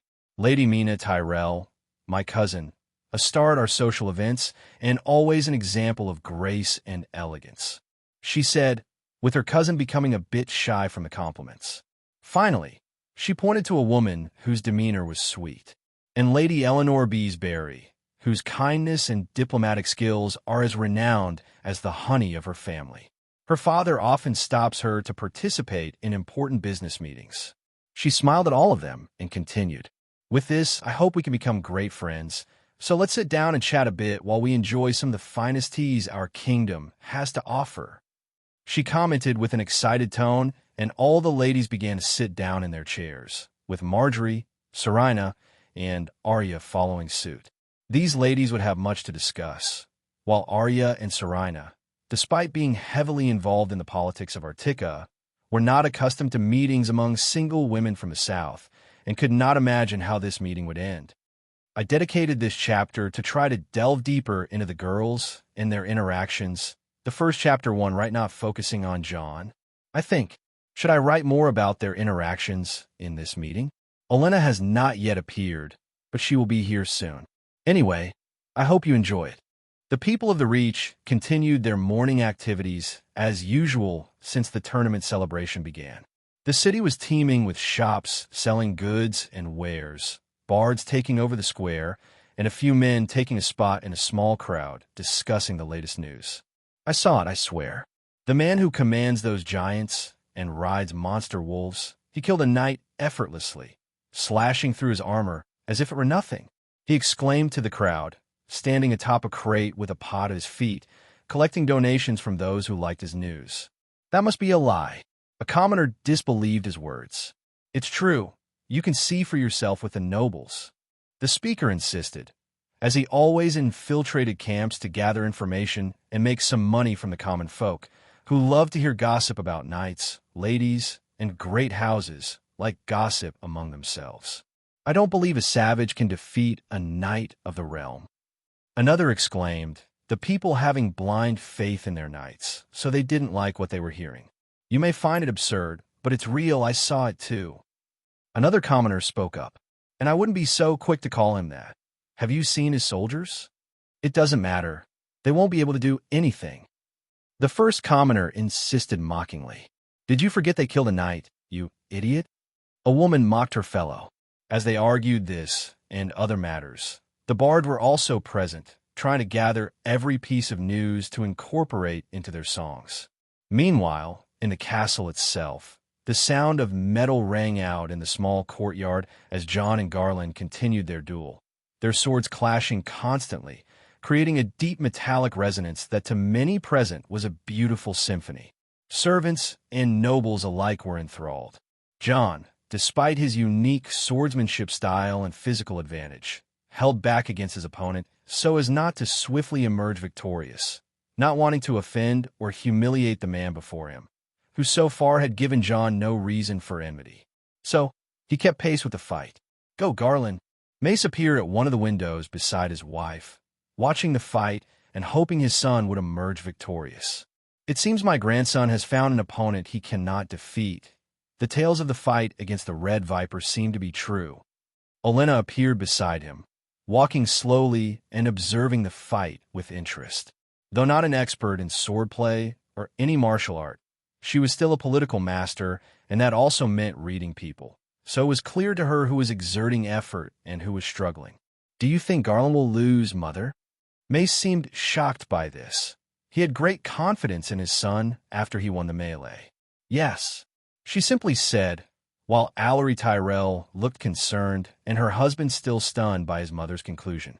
Garland was well aware of this too, but stood firm against Jon, trying to make Jon use everything he had against him. Your fighting style is truly admirable, King Ardican, remarked Ser Garland, as Jon felt his footing, maintaining balance in the fight. The swords exchanged blows for the next 6 minutes, still working with precision as they circled each other, until Jon decided to end it, starting to advance against Garland with more speed and force. The knight struggled to keep up, feeling the pressure. He tried to regain his balance, but Jon was already advancing into one of the openings he created, hitting him with such force on his sword that it went backward. He moved his sword and stopped, putting Dark Sister against his neck, leaving Garland staring at it, stunned. Jon withdrew the sword and simply smiled at him. It was a good fight, Ser Garland. You were certainly one of the best I've fought in Westeros, he said, which was no lie. Above him was only the Red Viper of Dorne since he fought below the wall. His father was a great fighter, but Jon wasn't as strong back then when he fought him in the Winterfell Godwood, so he didn't consider him until he had a rematch. That, Mace, from a distance, looked stunned at his son losing the fight, while Olenna just maintained a calm gaze at it, and silence fell over the whole place. But this silence was soon broken by the first applause, and none other than Willis Tyrell himself, despite his younger brother's defeat, supported by leaning on his cane, followed by the heir of the Citadel Lord next to him. While they were clapping, the whole area followed suit, satisfied after witnessing a small confrontation. I was lucky you didn't join the melee, King Artican. Otherwise, victory wouldn't have been mine. Garland spoke, even with a friendly and playful tone. It was a good fight, Lord Garland. I'm sure we would have had a good bout on the occasion, if that were the case. Jon praised him as well. As expected, Olenna spoke, snapping her son out of his daze. That was because of his sword. We should have it in our possession. He concluded, You fool! As much as Valyrian steel may be superior, there was still Jon Arctic's great skill, and I've already told you we're not going to do that and try to seize the sword. Don't be a fool with our guests, she said in a dissatisfied tone. But mother, no more, she said sharply as both her son and daughter-in-law shrank back. Anyway, I'm leaving, she announced, starting to make her way out. Where are you going, mother? Mace asked curiously. I'm going to see our guests who are with your daughter and her friends. It's time to get to know them better. Olenna commented with a slight smile and left the premises. Back in the courtyard, Lord Hightower approached. You fought very well. Now, I might borrow King Artican for a little spar. He also wanted to fight the Artican. Garland nodded, exiting the scene, and the young Hightower approached Jon. I hope you're not tired, King Artican, for another bout now. Otherwise, I can wait, he said. No problem. We can have our fight here. Jon nodded. He knew this man held disdain for him, but at least he was polite outwardly. So, there was no need to show hostility to him either. They initiated a new spar as they got into position, just like Garland's fight. Unfortunately, I don't have vigilance with me, as it's in my father's possession. Would love to fight you some other time using it, he said. After all, the Hightowers own their own Valyrian steel sword too. That sword is certainly famous in your house's history. Would love to see it in action when you can wield it. Jon spoke sincerely. Yes, then let's begin, he announced, and they advanced towards each other in the next moment. Jon didn't want to humiliate this man either. Feeling his sword clash against his, and seeing he would easily win, he wouldn't act against people who hadn't done anything to deserve it. So he fought on equal terms with a Hightower, while holding back in the fight too. The clash between common steel and Valyrian steel lasted until, at one point, Jon finally decided to act and immobilized him, putting his Valyrian steel sword back to the Citadel heir's neck after creating an opening. That was really good. I bet there are still many nobles who would like to have a bout with King Artican. Garland approached, while the crowd had grown there. That's odd. Where are the young ladies? My sister and her friends? The Hightower sheathed his sword and asked. After all, his sister would love to watch the morning fights in the training yard with her companions. They're with my sister and our special guests, Willis commented, approaching with his cane. I see, Hightower nodded. Well, they've been chatting for a while, and we won't be seeing her around here today, as I'm sure Queen Serena and Lady Arya will have their hands full answering the women's questions. Willis commented with a slight smile, looking at Jon, who nodded. It's all right, as long as they can enjoy themselves. Jon shrugged. I would like to see more fights, but I'm sure our guest would prefer to have other matters to attend to. I also would like to give you a better tour of the castle. Willis spoke, reading Jon's expression a bit. That's true, Jon admitted. In fact, I'm here in the Reach for a special reason, Jon spoke. A special reason? Garland asked, raising an eyebrow. Yes, as you know, my kingdom lies north of the Wall, and I lack many of the resources I need for my people, and one of them is a specific animal, Jon said with a slight smile. He considered the Reach the most crucial point in his journey since leaving Artica, because this kingdom had a higher concentration of things he needed in Artica. And what would that be? I heard you bought many animals in Dorne, filling dozens of ships with them. Lord Hightower asked curiously, to pass on this information to his father. Jon looked at Willis and nodded. Yes, that's true, I bought some. Many of the animals for breeding and meat distribution. However, Dorne cannot offer a specific animal. After all, we have no use for desert horses and camels, he said. Horses? Do you wish to buy our horses? Willis asked, a little surprised. Jon hadn't mentioned any of this yet, although a trade meeting would be expected soon since Jon bought so many animals, books, and medals from Dorne as he traded his products and went with a fair price. Yes, I would like to see your breeds. After all, as a horse breeder, you must have many specific breeds, and I intend to spend a lot of money. Maybe 500,000 gold coins, he commented, with a slight smile, leaving the three lords gaping at that. 500,000 gold dragons? Do you intend to spend that buying horses? Garland commented, quite shocked. Maybe more, depending on how I like your breeds and what you have to offer, Jon said with a slight smile.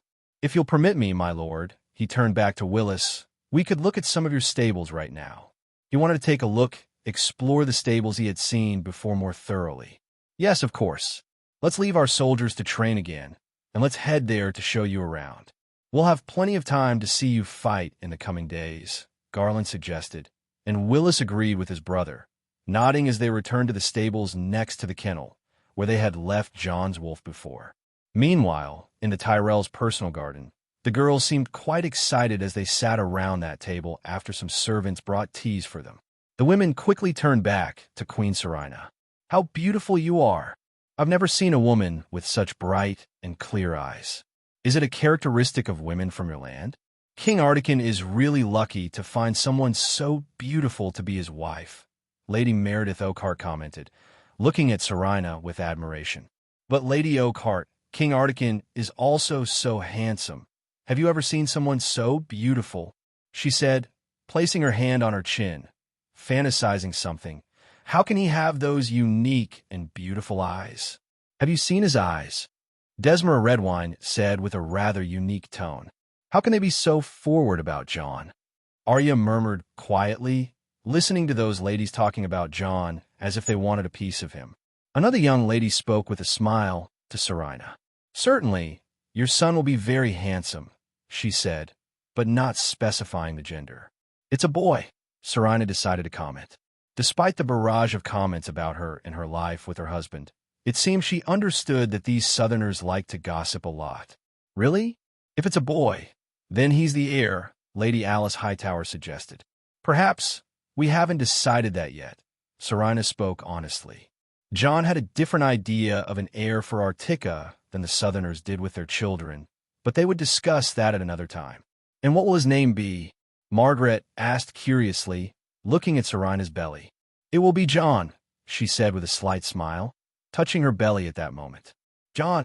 It was Arya herself who exclaimed, surprised by that. After all, she didn't know and found it quite funny with the name of Jon's first child, being Jon too. The same name as the father? Well, that's not very unusual. Lady Leonette Fossaway also found this fact curious. Many kings named their own sons after them, although they weren't always the heirs, Lady Alice Hightower commented again.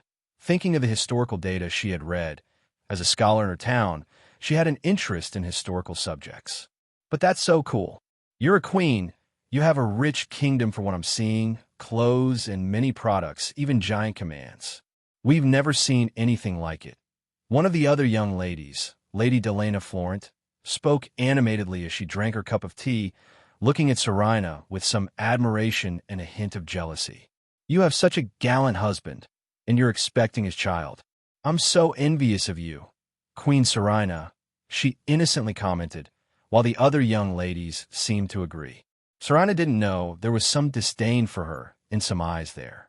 After all, she didn't come from a noble family, no background that seems like a good reference base, but she was still being well treated, most likely by a demand from Marjorie or Olenna, probably from Olenna to Marjorie and from Marjorie to the present women. But Serena didn't care about these issues, and more importantly, Jon never cared about these things either. He said he loved her regardless of her family background or even her being originally a giant. Jon always said that what mattered to them was the future they would build together with Artica and their children.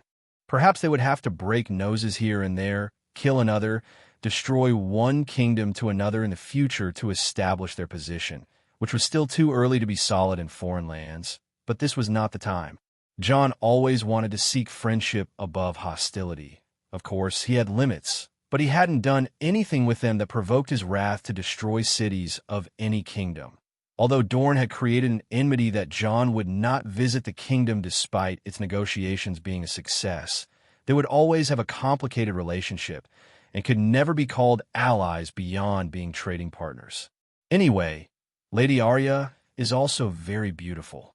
I didn't know the North could produce such beauty, as expected of one of the great houses, Lady Eleanor Beesbury commented with a polite tone. As if she were used to praising people to achieve things, she put her hand on her chin, looking at Arya, who was a bit silent the whole time. Arya, although she didn't find that environment the most pleasant of all, she still knew how to behave like a true lady, after Jon made her learn all these things from Artika. "Thank you, Lady Eleanor Beesbury," she commented. She had memorized the name of all the women there with just one introduction and spoke with a respectful and feminine tone. "I've been fortunate," she said politely. "I heard that Lady Sansa Stark, your older sister, is also a unique beauty." Marjorie's cousin, Lady Mina Tyrell, commented curiously. "There was even some interest from us to have her as the Lady of Highgarden," she said. "Of Highgarden?" Lady Eleanor Beesbury asked, surprised by that. "But I heard she has a great chance of marrying Joffrey Baratheon himself, the heir of King Robert," she said. Serena noticed how Marjorie seemed a bit uncomfortable with that, despite the girl subtly shrinking, but she could see the signs, which made her understand a bit of the situation there. Well, the future is hard to prove. Although we all know that King Robert is a great friend of Lord Stark's, and that it's clear his desire to unite the two families. Another young woman suggested. Anyway, we're in the presence of a lady who is not only the younger sister of the future queen of the Seven Kingdoms, but also sister of a king of another kingdom. I'm sure many of our nobles will be sending letters to Winterfell with gallant marriages. Lady Tala Tarly said with a dreamy tone and a slight smile. "I hope not."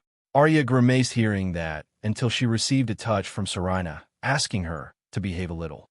Some women noticed that Arya didn't seem very excited about this fact, unlike them who would love to be in a situation where they had many handsome, strong, rich, and powerful suitors to marry. "I'm sure if your sister is as beautiful as you, the prince will certainly not deny your beauty," Lady Delana Florence spoke, and Marjorie seemed a bit more uncomfortable with that, so much so that she became quite silent after the subject came up.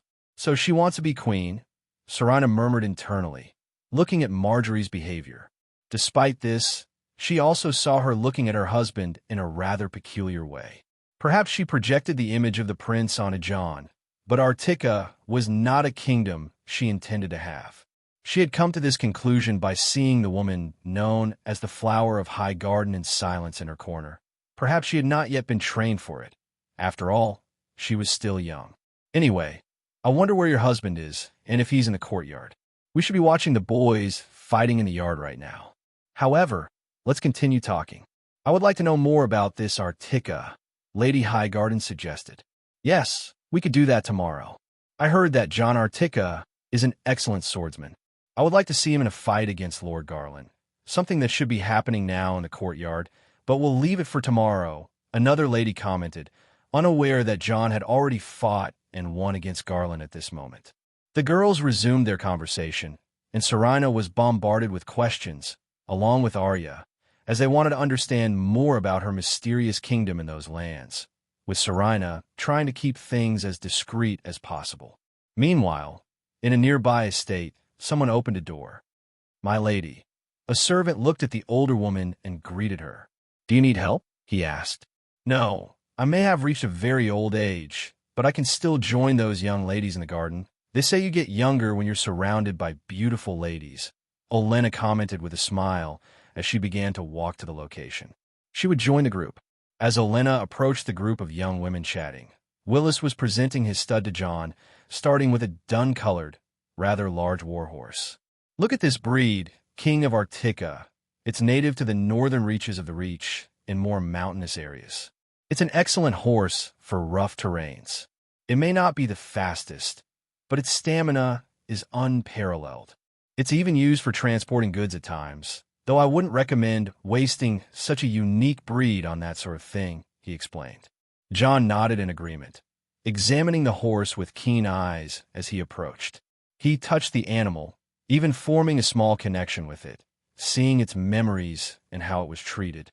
Its life in just a few seconds appeared well cared for, and it seemed that even though Willis wasn't its main caretaker, after all, he had many duties as the heir to Highgarden, he still made time to visit his horses over many years. This one in particular, since it was just a foal when it was brought here. He appreciated how the crippled man treated his animals, earning some respect from John. It's a fine breed and well cared for, John admitted, stroking the animal.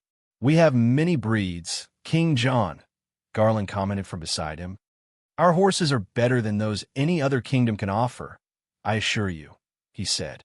John nodded as he looked around the stable, filled with horses of different breeds, with strong, shiny coats, maintaining good height and muscle mass.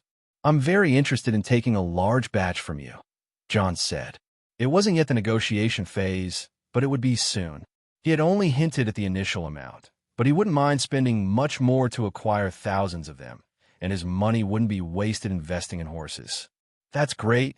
I'll be reaching out to many of our suppliers to advance our negotiations then, Willis commented, as he began to present more horse breeds to the foreign king. Meanwhile, in the garden, the women were conversing among themselves, especially the local nobles who were questioning the foreign woman in as many ways as possible. May I join you, young ladies? A voice emerged as Olenna Tyrell appeared before them with a slight smile. Grandmother! Marjorie immediately stood up, as did everyone else, except for Serena and Arya, who didn't quite understand the reason for this. Not that Olenna took offense. She ignored it and turned back to the young women of the Reach. Come now. No need to greet me in such a manner. Just fetch me a chair so I can join you and have the opportunity to get to know our guests better. I'm very excited to learn more about them. She spoke in a playful tone. Yes, right here, Grandma. Marjorie's cousin, Mina Tyrell, pulled a chair to the table from another one that was unoccupied. Thank you, my dear, she said, sitting down as all the other ladies did the same. You're here. It's good to see our future family member with us. Olenna turned to Lady Leonette Fossaway, Garland's fiancée. Yes, my lady. I will always be here, and Lady Marjorie honors me with her invitation. Lady Leonette Fossaway replied in an enchanted tone, while Serena and Arya remained silent. That's good. I'm sure Garland would like to see his bride today, she said, looking towards her future granddaughter, then continuing, turning her face to the guests the next moment. Since he had a defeat in the courtyard to John of Artica, she smiled. What? Lady Leonette Fossaway raised her voice in surprise. After all, her fiancé had won the tournament. He couldn't just lose, could he? As many noble women were shocked by this. I regret not being at the courtyard at that moment, Lady Tala Tarly said as she put her hand over her mouth. You all look foolish like that. Olenna turned her attention back to them, mocking. You didn't hear how John of Artica defeated the Red Viper at Dorne, and how he killed a man as if he were slaughtering a pig before coming here? Olenna asked. I thought they were just exaggerated rumors. Lady Mina Tyrell murmured. Rumors always come from some source, usually a true one. Marjorie commented, though she was surprised by her brother's defeat despite winning the tournament. You're right, my flower. Olenna smiled at her granddaughter. I myself saw the fight, and it truly was a spectacle. Garland was lucky that your husband did not participate in the tournament. Olenna spoke directly to Serena. John has always been very skilled with the sword. In Artica, there's no comparison. Serena finally spoke up, responding to the comment. Ah, Artica, what kind of place must that be to have so many incredible things? The king of that land even acquired that legendary sword. Olenna commented, Did you know that our guest said they have an entire grove made up of sacred trees, grandmother? Doesn't that sound incredible? Marjorie brought up from her conversation before the meeting at the site, and the other noble women were quite surprised by this, as Serena had not mentioned such a thing in their talks. Oh, that is really something else, but I wouldn't doubt that it exists there. After all, they follow the old gods and not the seven. Olenna spoke, albeit a bit surprised. It seemed a plausible piece of information. That is blasphemy, Delena Florent murmured, as she was a fervent follower of the Reach's religion. What did you say, you fool? Arya's voice came out with a tone of disdain, catching everyone off guard as Arya glared at the lady with fierce eyes. The place fell silent at that moment, with all the ladies, except a few, looking at Arya with wide eyes due to her hostility. The noblewoman targeted by these words did not expect this and did not know what to say until Olenna herself burst out laughing. Ha ha ha ha! She laughed, surprising everyone as she turned back to Arya at that moment. That certainly was unexpected, but amusing for a woman of my age, she said, maintaining a smile that even Arya seemed somewhat cautious of. Our wolf is finally showing her teeth, she stated. But the noblewoman who had been the target of hostility, not having appreciated it, tried to speak but was interrupted by Olenna herself. Ow, my dear, could you please shut up? Do not offend our guests, Olenna said in a tone so friendly it didn't seem like the words could come from her mouth, while all the ladies shrunk back at that moment. Anyway, tell me about your upbringing, my girl. Olenna turned back to Arya, interested in the Stark girl. What do you mean, my lady? Arya asked in return. I would like to know how you were raised all these years in Artica. You certainly know how to behave like a lady, even though you show your fangs like a wolf protecting her pack when needed, and I like that in you, Olenna said, as she had always raised Marjorie to be a flower whose fragrant scent and beauty everyone could appreciate, but also to develop her own thorns to be used when necessary. I learn a lot, mainly from Jon. She spoke while Serena could see no issue with this or even prevent anything of the sort. With the king? What did he teach you? Do you have a maester there? Would that be Aemon, who was taken to the wall years ago? She asked, trying to imagine what this boy could do and see if they have any source at the place. After all, it was very mysterious how they acquired wealth, resources, and even knowledge from that place. Well, there are many things I was able to learn, Arya murmured, observed by everyone. Come on, you could clear up this lady's doubts, couldn't you? Olenna spoke to Arya again, insisting. Serena might have intervened, but she let Arya handle it herself, as she had to represent Artica as a resident and the king's sister. Arya then decided to speak firmly. There are many subjects I learned in recent years. At least Jon and Maester Aemon himself helped me. Today I have a good understanding of mathematics, arithmetic, economics, geography, history of the Seven Kingdoms, and the area beyond the wall. She spoke, surprising all the ladies at the table, even Olenna. That's the education of a maester from the Citadel. Why learn such things? Olenna asked, curious and fascinated at the same time. Jon always said that, even though I had to learn how to be the perfect lady, how to deal with nobility and people of status, he said that even though I should be a good wife to a good husband, I should not depend entirely on him, and also that I should help him as much as possible, she said. That's really curious. Do you really think you've mastered these subjects? Olenna asked once more, as the table fell silent. I've mastered them a bit, I admit, Arya spoke. There are other subjects too, like agriculture, astronomy, alchemy, anatomy, and basic medicine that I learned during my years. Arya finished amidst the silence. This could not leave Olenna any more surprised by what she was hearing. She had never heard of a lady learning all this. Although she couldn't really believe it immediately, there were ways to verify this, and she would have a conversation with her maester later, to have him ask some peculiar questions to the girl. After all, she really wanted to know about this unique education. Excuse me, Lady Stark, but it's hard to believe that. Lady Alice Hightower interjected with a slight question after hearing all that. Why learn such things? These are things for men. Lady Delena Florent murmured. I have a great responsibility with Artica, not just as Jon's sister. I intend to serve my house as I can, Arya stated firmly. Your house? Don't you consider Winterfell your home? Marjorie raised the question upon hearing Arya, while Olenna looked approvingly at her granddaughter. I like Winterfell, but I don't plan to reside there anymore, Arya said, leaving Marjorie with a raised eyebrow. I can't imagine what Artica is like, but it's certainly making me more and more curious about it. Olenna mentioned and continued speaking.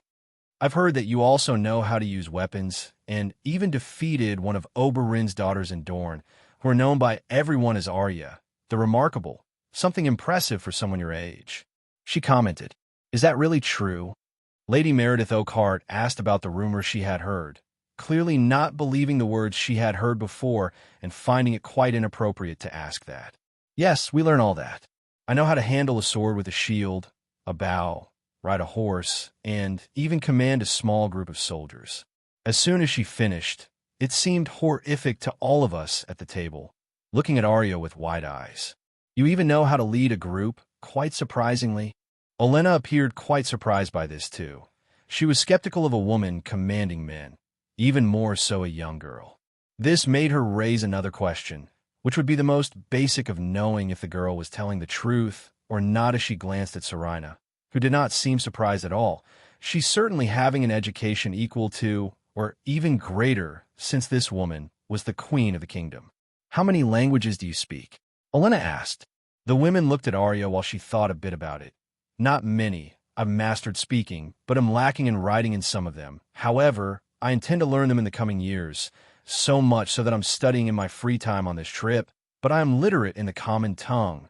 High Valyrian, the old tongue of the north, et, and Dothraki, she said, causing all the women to be shocked again, while Serena cracked a small smile. You're telling me you know all these languages? Alice immediately exclaimed, not believing what she was hearing. Arya replied in et, which sounded strange to anyone there, as she opened to smile with their reactions, proving her effort in learning this language worthwhile. You shouldn't speak like this in front of them all. Serena's voice was heard right after, speaking in et. Look at their stupid faces. We should have spoken like this from the start. Arya spoke, trying to keep a face that did not show the intentions of her words. The group of women fell silent. Even Olenna, with all her experience, was taken aback by this. After all, she had never been in such a situation, and it was provoked by a child. Arya, we shouldn't treat people like this. Even though I don't like some of them, we are here to boost our business. Serena gave her a little lecture. Look at them, especially that old woman. She's dangerous and has a sharp tongue. It's so satisfying to see her like this, looking foolish as she tries to understand us. Arya continued speaking. Let's switch back to the common tongue before they accuse us of anything, even though I'm also enjoying this situation. Serena admitted. Sorry about that. Serena then spoke up, leaving an uncomfortable silence among the group. All the women just stared at them, not knowing what to say, but Olenna quickly recovered. Well, this is really unexpected. You know how to surprise an old woman, as I'm seeing. She said at the end, while trying to understand what had been spoken in that language by their facial expressions alone. She knew Arya was mocking them in some way. What language is that? Is it Dothraki, from those savages from Essos? Mina Tyrell asked curiously and with some disgust as she spoke of the desert people. E.T., Arya responded. That's amazing. I've never heard anyone speak that way before. It seems like your tongue was twisted, but surely you spoke with confidence. Lady Tarly murmured excitedly. Did you learn that from the Artican king? Lady Eleanor Beesbury asked in admiration. Yes, John taught me many things. He even has much more knowledge than I do. Serena can confirm all of this as well. Arya spoke. I never imagined that you would certainly have so much knowledge. Alice Hightower spoke. Your husband is not only gallant, but also so intelligent. Desmara Redwine exclaimed. Can you hold your fire about the woman's husband right in front of you? Olenna suddenly spoke, leaving Desmara speechless and embarrassed at the same time. The older woman turned her attention back to the two in front. Olenna seemed a bit pensive about this. After all, this information was surprising to her. Despite wanting to verify these things later, hearing them communicate in another language was something that her spies in Dorne hadn't caught. A piece of information she would have to keep in mind from now on, as they could have conversations she could not be aware of. Anyway, let's continue having our tea and talking a bit, she said in the end, before picking up her cup with hot water and herbs. The women were a bit hesitant about this, but returned to normality after a while, letting the conversation among them flow while they discussed many subjects, but more focused on the reach to talk about the place. Olenna didn't talk much, just throwing in an irony here and there with some comments, but remained looking at her guests, analyzing them, especially Serena, who kept a smile as if she was aware of the old woman's eyes on her the entire time. Of course, they weren't just there alone, as their guards maintained a distance from the place. After all, there were some birds perched on the roof of the structure, listening to the conversation while John just smiled, coming out of the stable after meeting the breed horses the Tyrells could offer and petting his wolf still lying in front of the kennel. It was after a while that John, Willis, and Garland, along with the Hightower heir, approached the garden. Olenna looked up with a smile. "It seems the Artican king has finally decided to show up," she said with a calculating look, as the other women stood up to greet the men approaching, passing by the guards. Willis, Garland, Marjorie greeted her brothers, while Lady Alice Hightower greeted her brother. As John walked directly to his wife, Arya, "How are you all?" he asked, while the other women watched with curiosity and admiration directed at him after all the stories. "We're fine. We had a good conversation," Serena responded. Olenna decided to intervene at that moment while still remaining seated. "I must say, King of Artica, that the women of your kingdom are astounding, and they can even shock an old woman like me." Olenna replied with an intense look at John. "I hope so. They are my pride," John said, giving a kiss on Serena's forehead and touching Arya's head. "We've heard about what happened in the courtyard. How did it go?"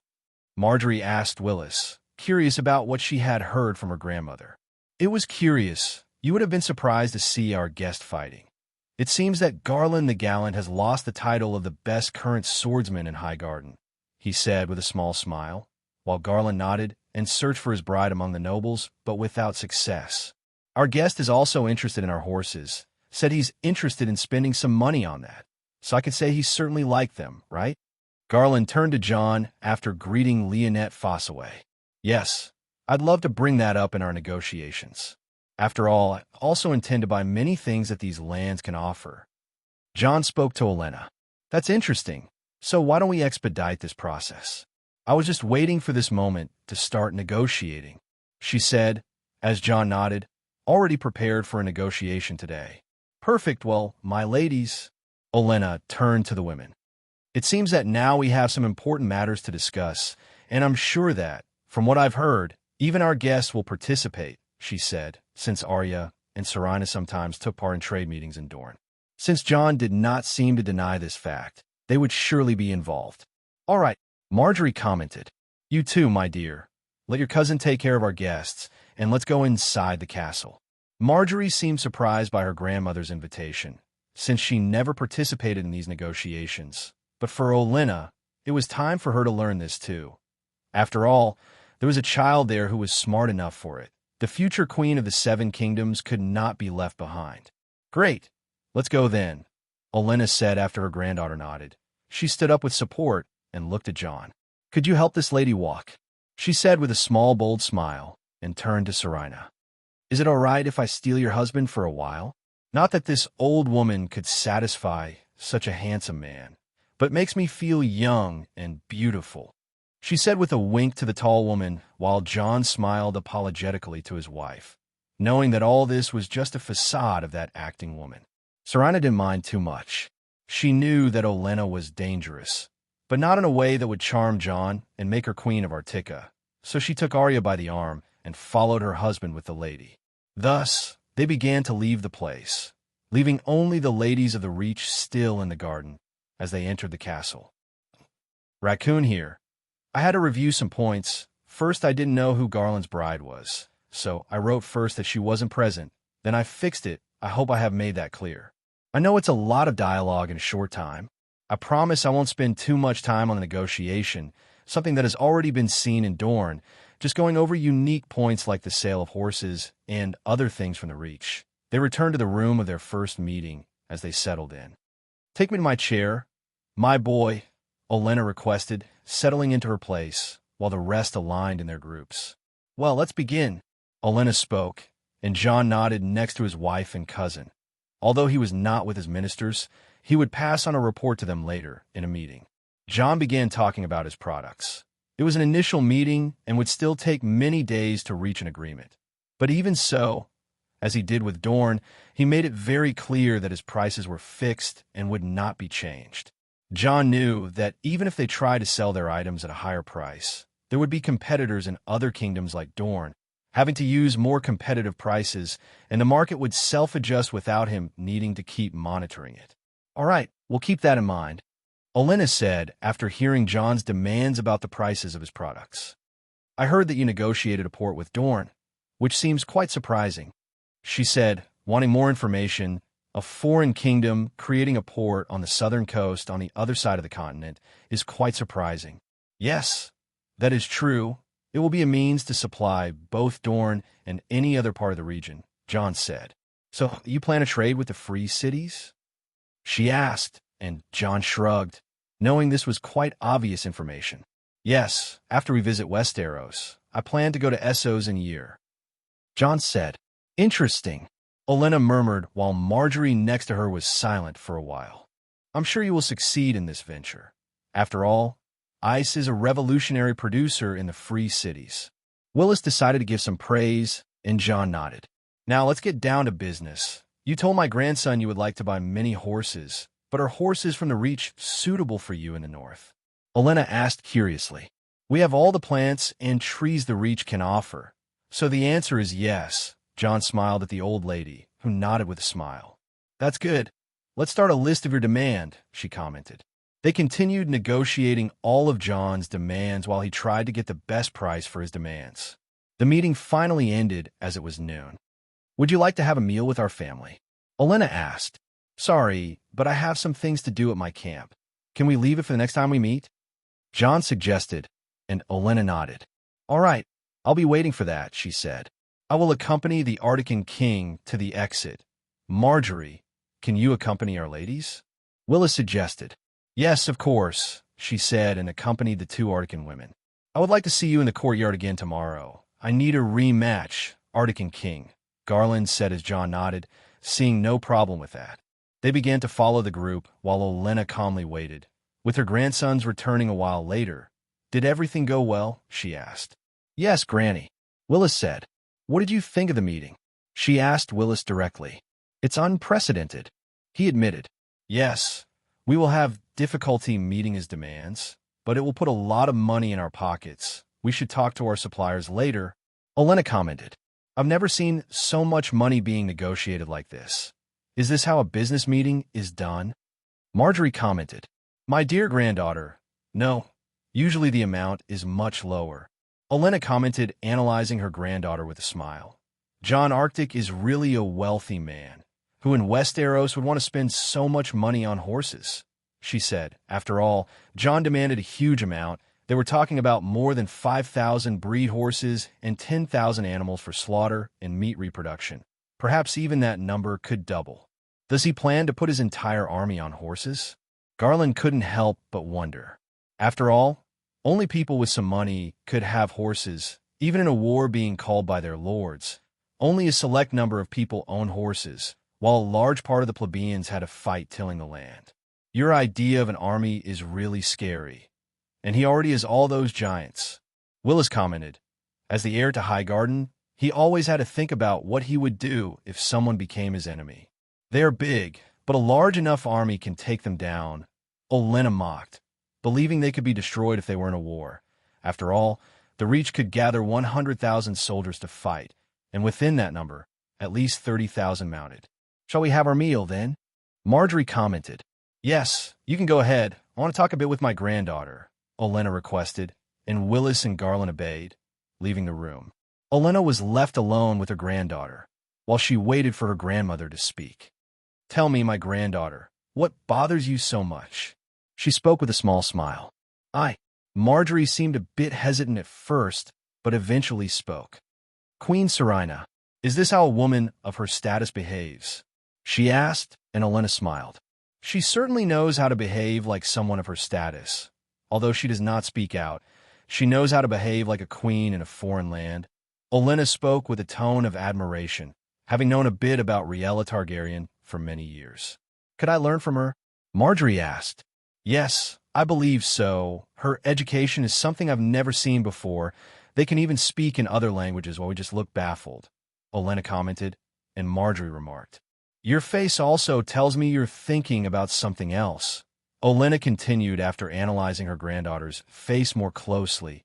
Clearly, she was pondering something. Marjorie was a bit hesitant to speak. Is it about the Artican king, isn't it?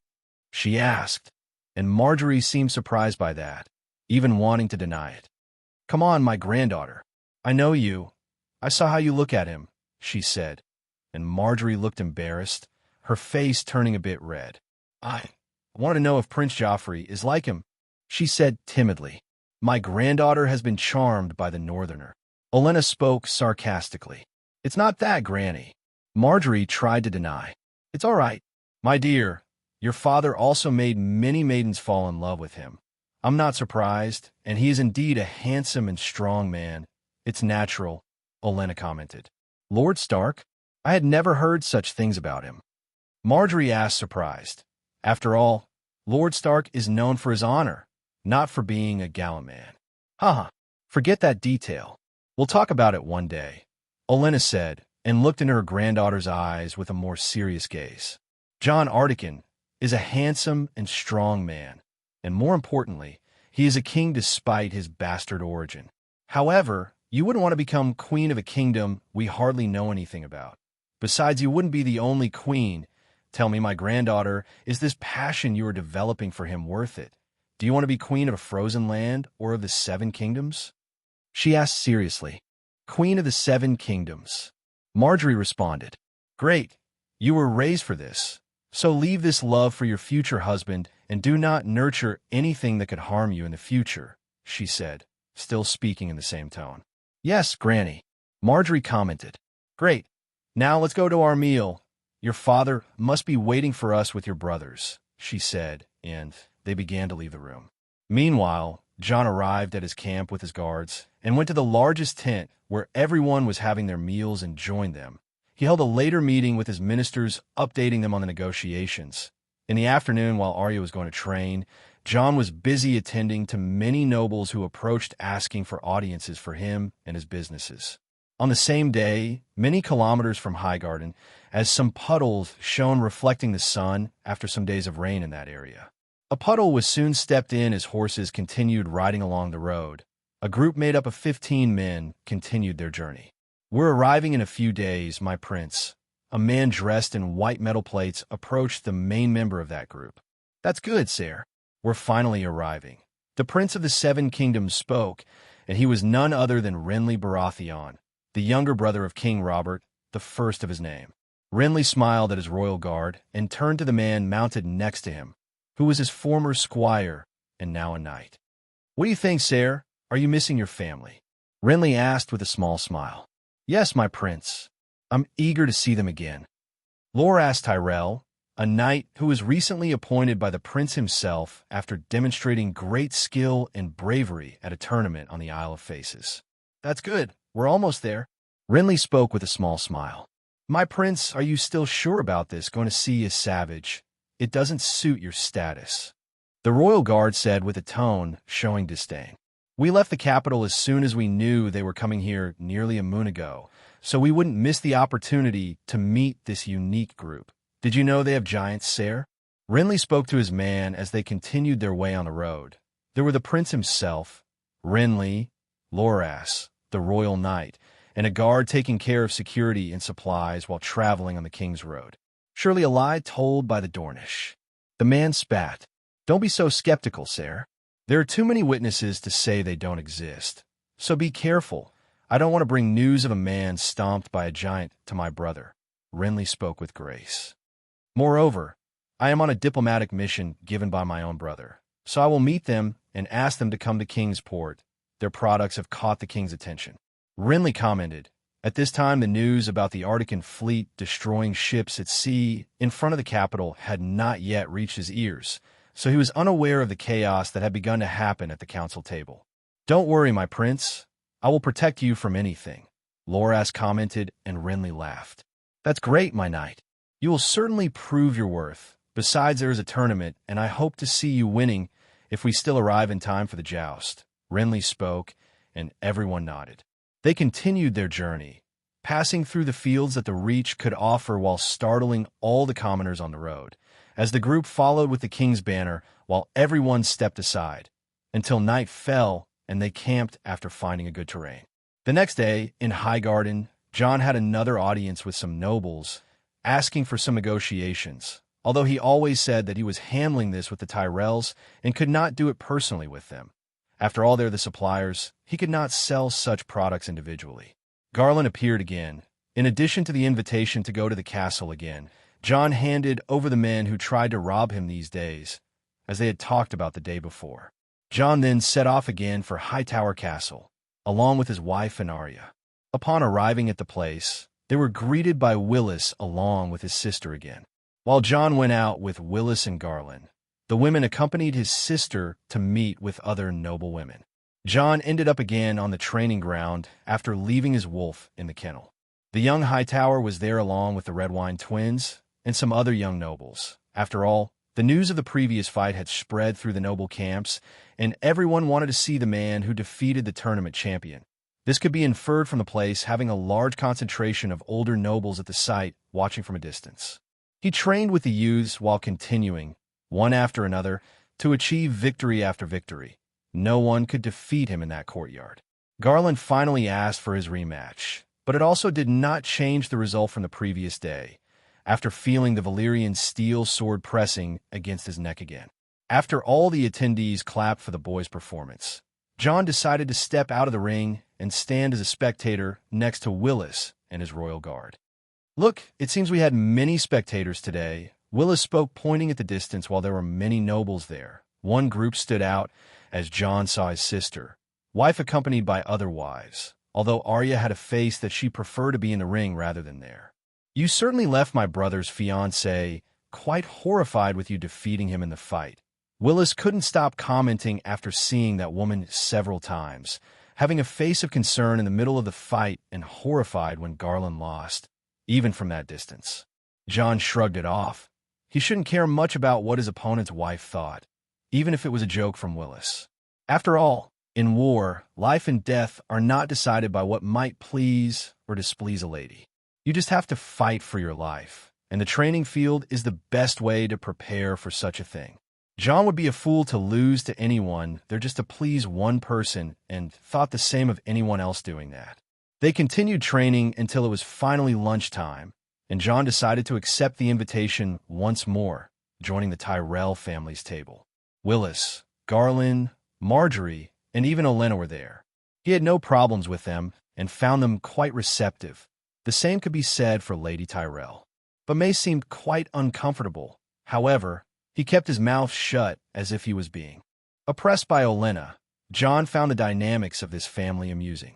Jon said his goodbyes later, and with his wife and Arya, returned to the camp, while they received yet another invitation for the banquet that night. But Jon again declined, preferring to stay with his men, not wanting to be with a bunch of nobles. This dynamic continued over the following days, as they returned to negotiate several times, with Olenna always trying to gain something on her prices, but Jon always stood firm, to the point of saying he would cancel any contract if the agreement was not fulfilled. It was just 2 days later, continuing this dynamic, that something happened.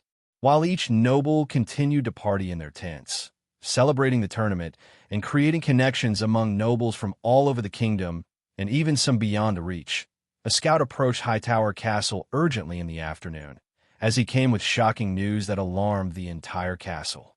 Olenna, on her balcony, quietly taking tea with her granddaughter, received the news and smiled at it. "It seems your brother has arrived along with the prince," she commented, and Marjorie's eyes sparkled. "Should we receive him, Grandma?" she asked. "Of course, we're going to receive him. We're talking about our family and the royalty of the Seven Kingdoms," Olenna said as she began to rise. The place became all bustling right after that, with the Baratheon banner approaching while the Tyrell soldiers already made their escort as soon as they met them on the road. They quickly trotted to the gate, entering while everyone organized themselves. There weren't many nobles at the moment, as their arrival was somewhat unexpected, but Renley, despite liking to show off, didn't mind this and approached the Tyrell family who were lined up. "My prince." Renley dismounted his horse as he approached, and was greeted with almost everyone bowing to him, and not kneeling. After all, he was the prince, not the king. Renley smiled at everyone, and looked at Olenna, who stood still unlike the others. "You're not going to make me do the same, are you? You don't expect an old woman like me to do this. You know how it can be harmful to my health and my spine," she complained immediately, and Renley laughed at that. "Ha, that's fine. I'm used to dealing with you, Miss Olenna, he commented with a smile.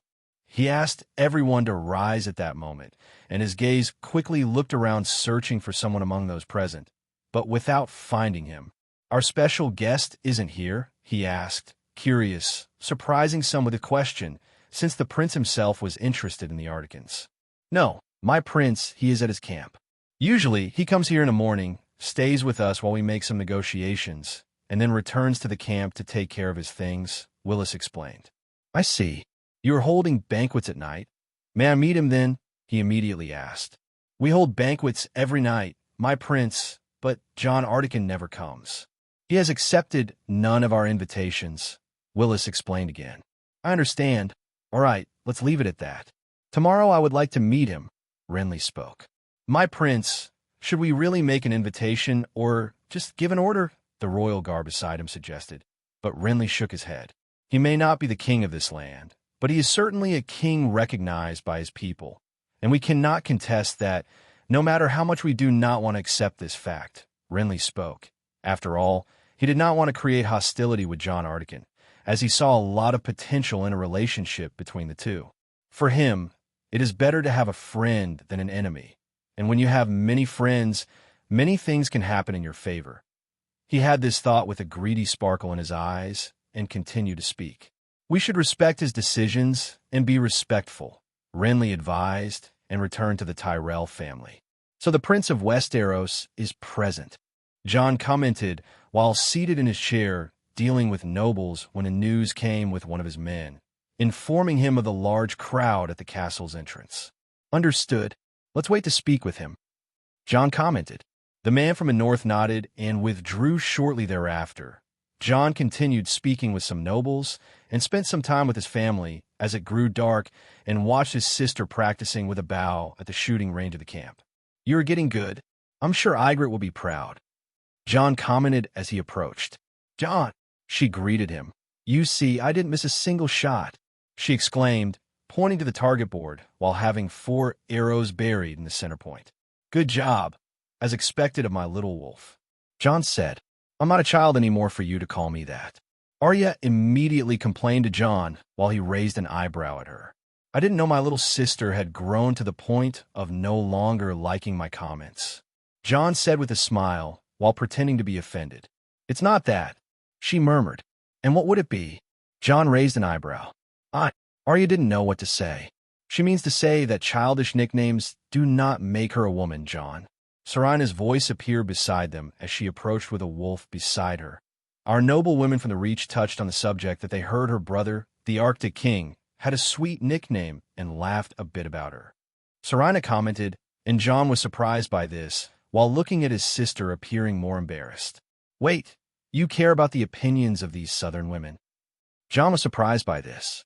Of course not, Arya protested. John, you have to stop calling your sister like that. Anywhere she can be a subject of laughter, Serana warned severely. I don't see anything bad. She's 11 years old, John murmured. John, she's almost becoming a woman.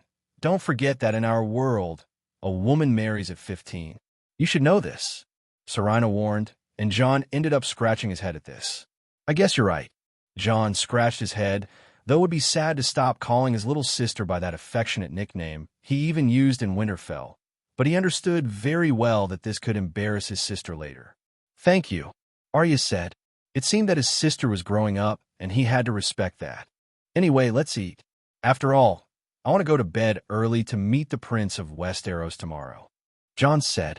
The archery tournament starts in 2 days. You can put me in it, right? Arya suddenly asked. I'll see, John said. Then they headed to the main tent, had their meal, as usual, and went to rest after a bath. John couldn't sleep as he planned that night, while his wife rode him wanting him to please her, but being careful with her pregnancy. The next day, he got up in a robe, as one of his guards called him from the entrance, and he had already seen Garland waiting at the entrance to escort him to the castle. So early? John asked. Sorry about that. It's just that Prince Renley Baratheon is eager to see you, Arctic King. Garland commented, and John nodded, but shrugged. That's fine, but I will first eat with my family, John said without worrying about Garland frowning or the opinion of the prince of this kingdom. as long as he first had his meal with his family and men, one of the few moments they were together. Jon took half an hour to be satisfied after going to the tent with his wife and coming back with Arya riding her wolf for them to depart for the castle. "Let's go, Garland. Don't look at me like that. You know you can never interfere with a man's first meal." Jon spoke with a smile, while Garland was embarrassed, not wanting to disagree. "Hey, Jon, are you going to see the flowers again?" Tormund approached Jon, yelling, as scandalous as always. "Tormund." Jon looked at him for a moment and thought of something that would be quite interesting to have by his side. After all, he had already seen the prince through his eyes in the sky. There was a royal guard beside Renley who seemed not to like him much, and he knew someone who could very well handle this man. Jon had also easily discovered that Renley and Loras Tyrell were lovers and did not need to see them in a room to find this out. Just how they looked at each other. Not that it mattered, but he had this interesting information. "Hey, why don't you come with us?" Jon suddenly asked. "To go to the Castle of Flowers?" Tormund was surprised by this. "Sure, why not? I want to see what these flowers are made of." Tormund shouted. He quickly grabbed a horse and mounted, while Garland frowned, knowing how rude this man was after his steward had commented about him. Then they headed straight to the castle, and it did not take long to arrive after passing through a crowd. Passing through the gate, they met the usual members, Willis and Marjorie, to greet them. But there was also Renly Baratheon himself next to a white cloak and Loras Tyrell, while there was a large public to watch the presentation with interest. Jon looked frightened along with Arya as they rode their wolves, while the other Tyrells were already accustomed to it. Jon dismounted from his wolf and waited for his wife and sister to be on the ground before approaching with Garland. "You made the prince wait half an hour." A voice emerged there before Jon could greet his hosts, and it was none other than the White Cloak. The place fell silent for a while, as Renly seemed to disapprove of his words with a look he gave his guard.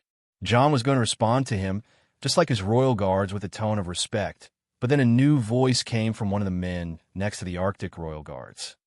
"Look, the White Flower knows how to speak." Tormund exclaimed mockingly, leaving everyone stunned. After all, a White Cloak was a respected knight everywhere in Westeros, and Tormund had even confused him with a Tyrell. "What did you say?" The White Cloak immediately was taken aback and demanded that. "I'm saying the White Flower knows how to speak. Are you deaf?" Tormund demanded again, while Jon's royal guards began to laugh, even those who thought Tormund talked too much. "How dare you speak to me like that, wildling?" The knight shouted, and before he could react, Jon had his sword pointed at his neck. "Dare to speak of my men like that again, and I will cut your throat, whether you're a royal guard or a White Flower as my own man called you," Jon said with a threatening tone, while the whole place fell into a stunning silence. Jon had no reason to act like this with the Tyrells, despite the pranks of Olenna. He could not have done anything with her. However, that changes when someone is openly provoking him. Then he will act as such. Threatening a royal guard was like threatening the king of Westeros. This made everyone immediately break the silence, as all the swords of the Tyrell soldiers began to be drawn from their sheaths, while his royal guards did the same, drawing their Elden metal swords and dismounting from their horse to protect the queen and Arya, while the wolves began to growl. The situation is getting out of control. Olenna on her balcony frowned at this, surprised by the hostility Jon might act while her wards were already aware of the whole situation. If the first drop of blood were to run there, both the soldiers of the camp and the entire fleet would act. Renly was eager to meet the Arctic Lord, and with the advice of his royal guard and Loras, he decided to demand his presence so early. But, however, he was only informed of his departure from the camp half an hour later. What he did not expect was the start of a conflict at this place, while the very sword of Valyrian steel was just a few dozen centimeters from his neck. Even swallowing dryly, he could not help but be enchanted by the weapon that gracefully reflected the morning sun. If he said he was not fascinated by that magical weapon, he would be lying. However, he had to resolve the situation quickly before his entire diplomatic mission turned into a bloody bath in this place. Meanwhile, Loras also drew his sword and tried to push the prince back to stand between him and Jon, who was clearly a threat. Even outnumbered, the soldiers still stood firm, waiting for any movement from the enemy or the order from their king. This is what I'm talking about. The only one more excited among all was Tormund, who shouted while pointing his axe upwards. Meanwhile, the very royal guard of Westeros was stunned with the blade pressed against his neck, touching his skin and slowly tearing it, showing that any movement would have Jon pierce his neck. I see that threatening a royal guard seems a great insult to everyone here. Jon began. However, you insulted me and my men with no respect. Do you think I care if you were a royal guard? Doubt that I could slit your throat? Just say the word, and I will stain this ground with your blood. Jon threatened him, looking into the eyes of the man who seemed to have a glint of fear between them for Jon, since this man did not imagine his situation would end like this. Wait, Renley Baratheon broke that silence, not letting Loras push while he approached Jon. I asked for forgiveness for this man. It was not his intention to offend you. King of Articana, we may have started on the wrong foot, but I ask that you forget this and let us talk. I am sure that a conversation between us will be better than a shedding of blood. Renley quickly pleaded with Jon. Jon stopped looking at the royal guard to look at the Prince of Westeros. He seemed to be someone communicative, but Jon noticed that his speech was so gentle. But still, he decided to greet him. Hello, Royal Prince. Renley Baratheon. Jon greeted him, still keeping the sword on his royal guard, while everyone still remained tense, wondering what would happen. We can talk peacefully as long as this man is not present. Otherwise, I will turn my back and we will no longer talk, even if this insults your house. Jon said, leaving the prince stunned by this. The royal guard tried to exclaim, but felt pressure on his neck again as a thread of blood emerged. You don't understand, sir. I don't care if you're a royal guard.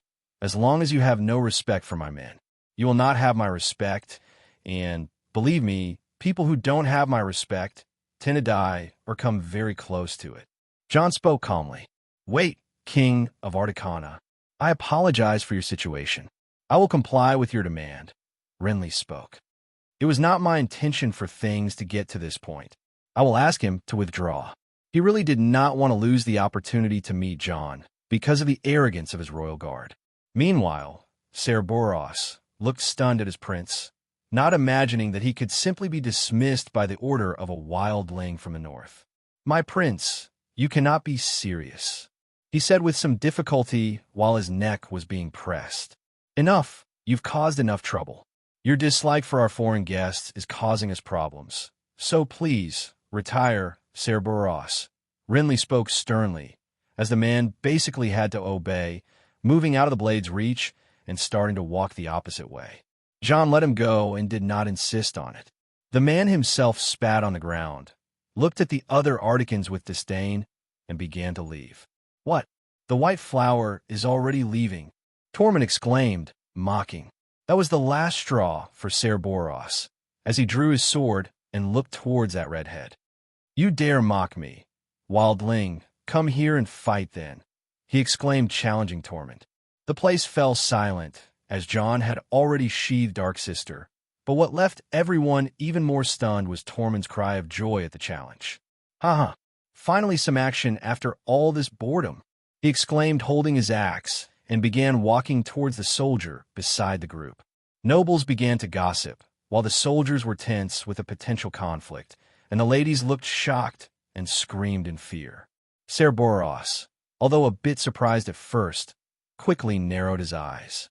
At least, I'll kill one of these wildlings and show that one should not mock the royal guard, he murmured. Tormund simply approached the man and raised his axe to strike without wasting any more time. As it came down, the blade of the Elden metal axe quickly clashed against the polished metal of the royal guard. An explosive sound occurred, with everyone surprised, but no one making any move to stop them. After all, it seemed like a fair fight. Everyone around watched intently. People quickly gathered around, hoping the royal guard could defeat this man from the north, as the reputation of the royal guards made everyone believe they could overcome all their adversaries. Even Jon Artica, who had already earned his reputation in this castle for being undefeated. No one could say he would be better than the 7 White Cloaks.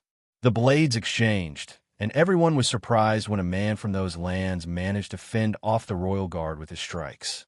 After all, He did not open any gaps against the wild man, and the fight continued, axe against sword for a while, until Tormund seemed to laugh at him, mocking while the man grew more enraged. "Come on, White Flower, is that all you can do? You Southerners are so weak," he said while parrying the sword. "This is boring." The man, already infuriated, began to attack irrationally. This created an opening for Tormund to strike so hard that the man's sword flew backwards, slipping from his hand. "You lost your stick?" Tormund exclaimed with a smile. "Go, Tormund," Arya shouted to the man. Ser Boros seemed out of options, and while Tormund simply dropped his axe and punched the man in the face before he could react. Everyone was shocked by this. Tormund immediately fell on him, punching his face several times non-stop, while the man was smeared with blood. "Stop, Tormund," Jon demanded, as everyone was ready to advance and stop his man from beating the royal guard. The northern man stood up with a smile, while the royal guard had his white cloak stained with blood and his face was just a bloody mess. It's very likely that his teeth had been broken along with his nose while one of his eyes was swollen. "It seems your royal guards are not as good as the rumors suggest." Jon broke the silence while everyone couldn't believe what they were seeing, and he continued looking at a speechless Renley. "Anyway, it seems your guard won't be able to accompany us for a while," Jon said, with a small smile at him. "So, do you think this giant can't beat a White Flower?" Tormund shouted to the Artican royal guards, shaking his head with scandal, but with a satisfied smile on their faces. "How do you still want to negotiate today, Prince Renley?" Jon spoke, breaking the silence as the Tyrell men went to examine the fallen guard. Renley swallowed hard. He tried to maintain composure. After all, he never thought he would be going through such a thing. "No, King Articano, we can still have our conversation. I apologize for everything that happened." He spoke gallantly, though still stunned, but tried to maintain composure. "Great," Jon said, raising his hand while the man began to do the same. "Now, let me introduce my wife and my sister." Jon introduced, while the group watched cautiously at the side, while several members still looked stunned by the scene of the royal guard being carried away. Willis finally came out his days as well. He tried to control the situation. "Well, I guess we can put all weapons down, right?" He spoke as all his men began to sheath their weapons. The same could be done by the Artican royal guards. He was forced to sigh and saw that his sister was still frightened, but the same could not be said of Serena and Arya. "Well, I will let my sister take care of your wife and sister again, while I will accompany you along with the prince and my younger brothers." Willis spoke, and Jon nodded as they began to move, with his Artican royal guards keeping watch, attentive to every royal member's movements. Jon accompanied Willis, Loras, Garland, and Prince Renley to a suitable place for them to talk, while in the background, Tormund continued boasting behind them, as the Tyrell soldiers didn't know what to do about that rude man. Meanwhile, Jon had the impression that he could very well deal with this prince. He seemed quite receptive and was curious about what the capital and the king thought of him, even though he had some spies in King's Landing.